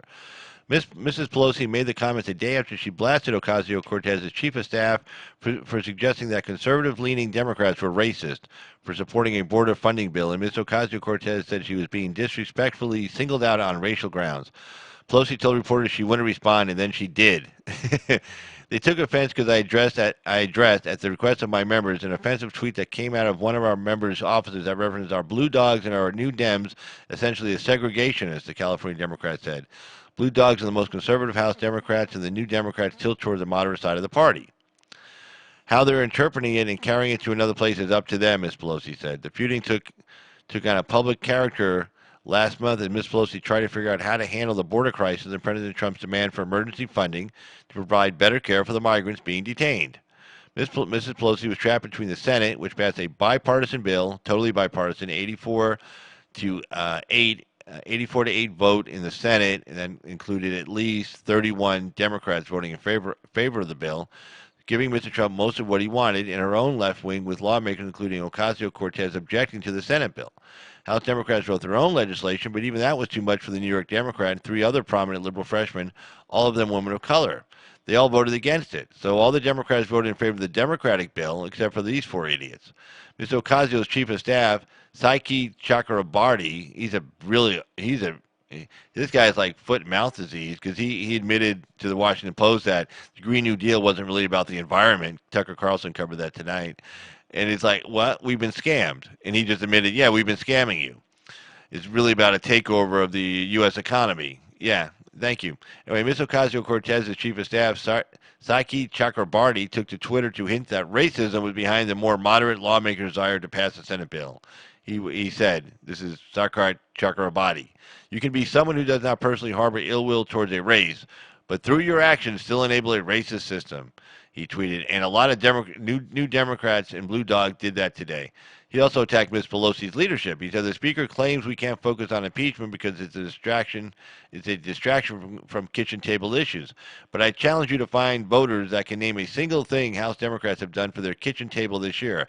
What is this legislative mastermind doing? That's a good idea. Attack the Speaker of the House and criticize her and make sarcastic dumbass remarks. These people are really high on themselves. I think Effie was right about it. These people, they see all the followers they have on Twitter, and they don't realize, you got to run for re-election. And I guarantee you Pelosi's already in the works to get somebody to primary her ass. Guaranteed. Ms. Pelosi, in an interview with the New York Times, questioned the political clout of Ms. Ocasio-Cortez. In her fellow freshmen, she said they have their public whatever in their Twitter world. On Wednesday, Pelosi scolded Democrats in a closed-door caucus meeting over Mr. Chakrabarty's tweets. Ms. Ocasio-Cortez responded. She said, but the persistent singling out, it got to a point where it was just outright disrespectful. The explicit singling out of newly elected women of color, she told the Washington Post in an interview. She wasn't singled out. They weren't singled out because they were women of color. Okay, they were singled out because they were the only four Democrats in the entire House caucus that voted against the Democratic bill for the funding for the migrant crisis at the border. The House Democrats came up with their own bill to counter the Senate bill that came out of conference and came off the floor. And only four Democrats, only four of them, and that was these four idiots. That was Cortez, Tlaib, can't remember the other woman's name. And let's see, Cortez, Tlaib, Omar, whatever her name is. And the other woman's name, I can't remember her name. But anyway, it was four of them. Well, they're the only four that voted against it. All the other Democrats jumped on board and voted for the Democratic bill. So Representatives Mark Pocan of Wisconsin and Pramila Jayapal of Washington co-chairs of the Congressional Progressive Caucus, told reporters that they plan to meet with Ms. Pelosi and Senate Majority Leader Steny Hoyer of Maryland to discuss liberal priorities. They're not liberal priorities, they're leftist priorities, and to talk about the fissures. Ms. Jayapal, an immigrant from India, said she could relate to Ms. Cortez's complaint and that a larger conversation is needed. Yeah, these people are going to keep having conversations right up until Trump gets reelected. Then they can keep having more conversations about why they lost. I've generally seen Speaker Pelosi be very, very respectful of her members, she told reporters. I would like to know what's going on here. You know what's going on. Cut the shit. Pocon said liberals, leftists, not liberals, want to remind Democratic leaders that they have been loyal to the party. Just, no, they haven't been. No. Yet Mr. Pocon sparked his own round of complaints from Democrats for calling the Moderate Problem Solvers Caucus child abusers. There you go. During the border bill debate, he said their differences have been patched up. It gets blown over by actions more than words. Really? Well, if you call somebody a child abuser, what do you think the response is going to be? Like, hey, fuck you. I think we should all be trying to realize we're a majority with every single member.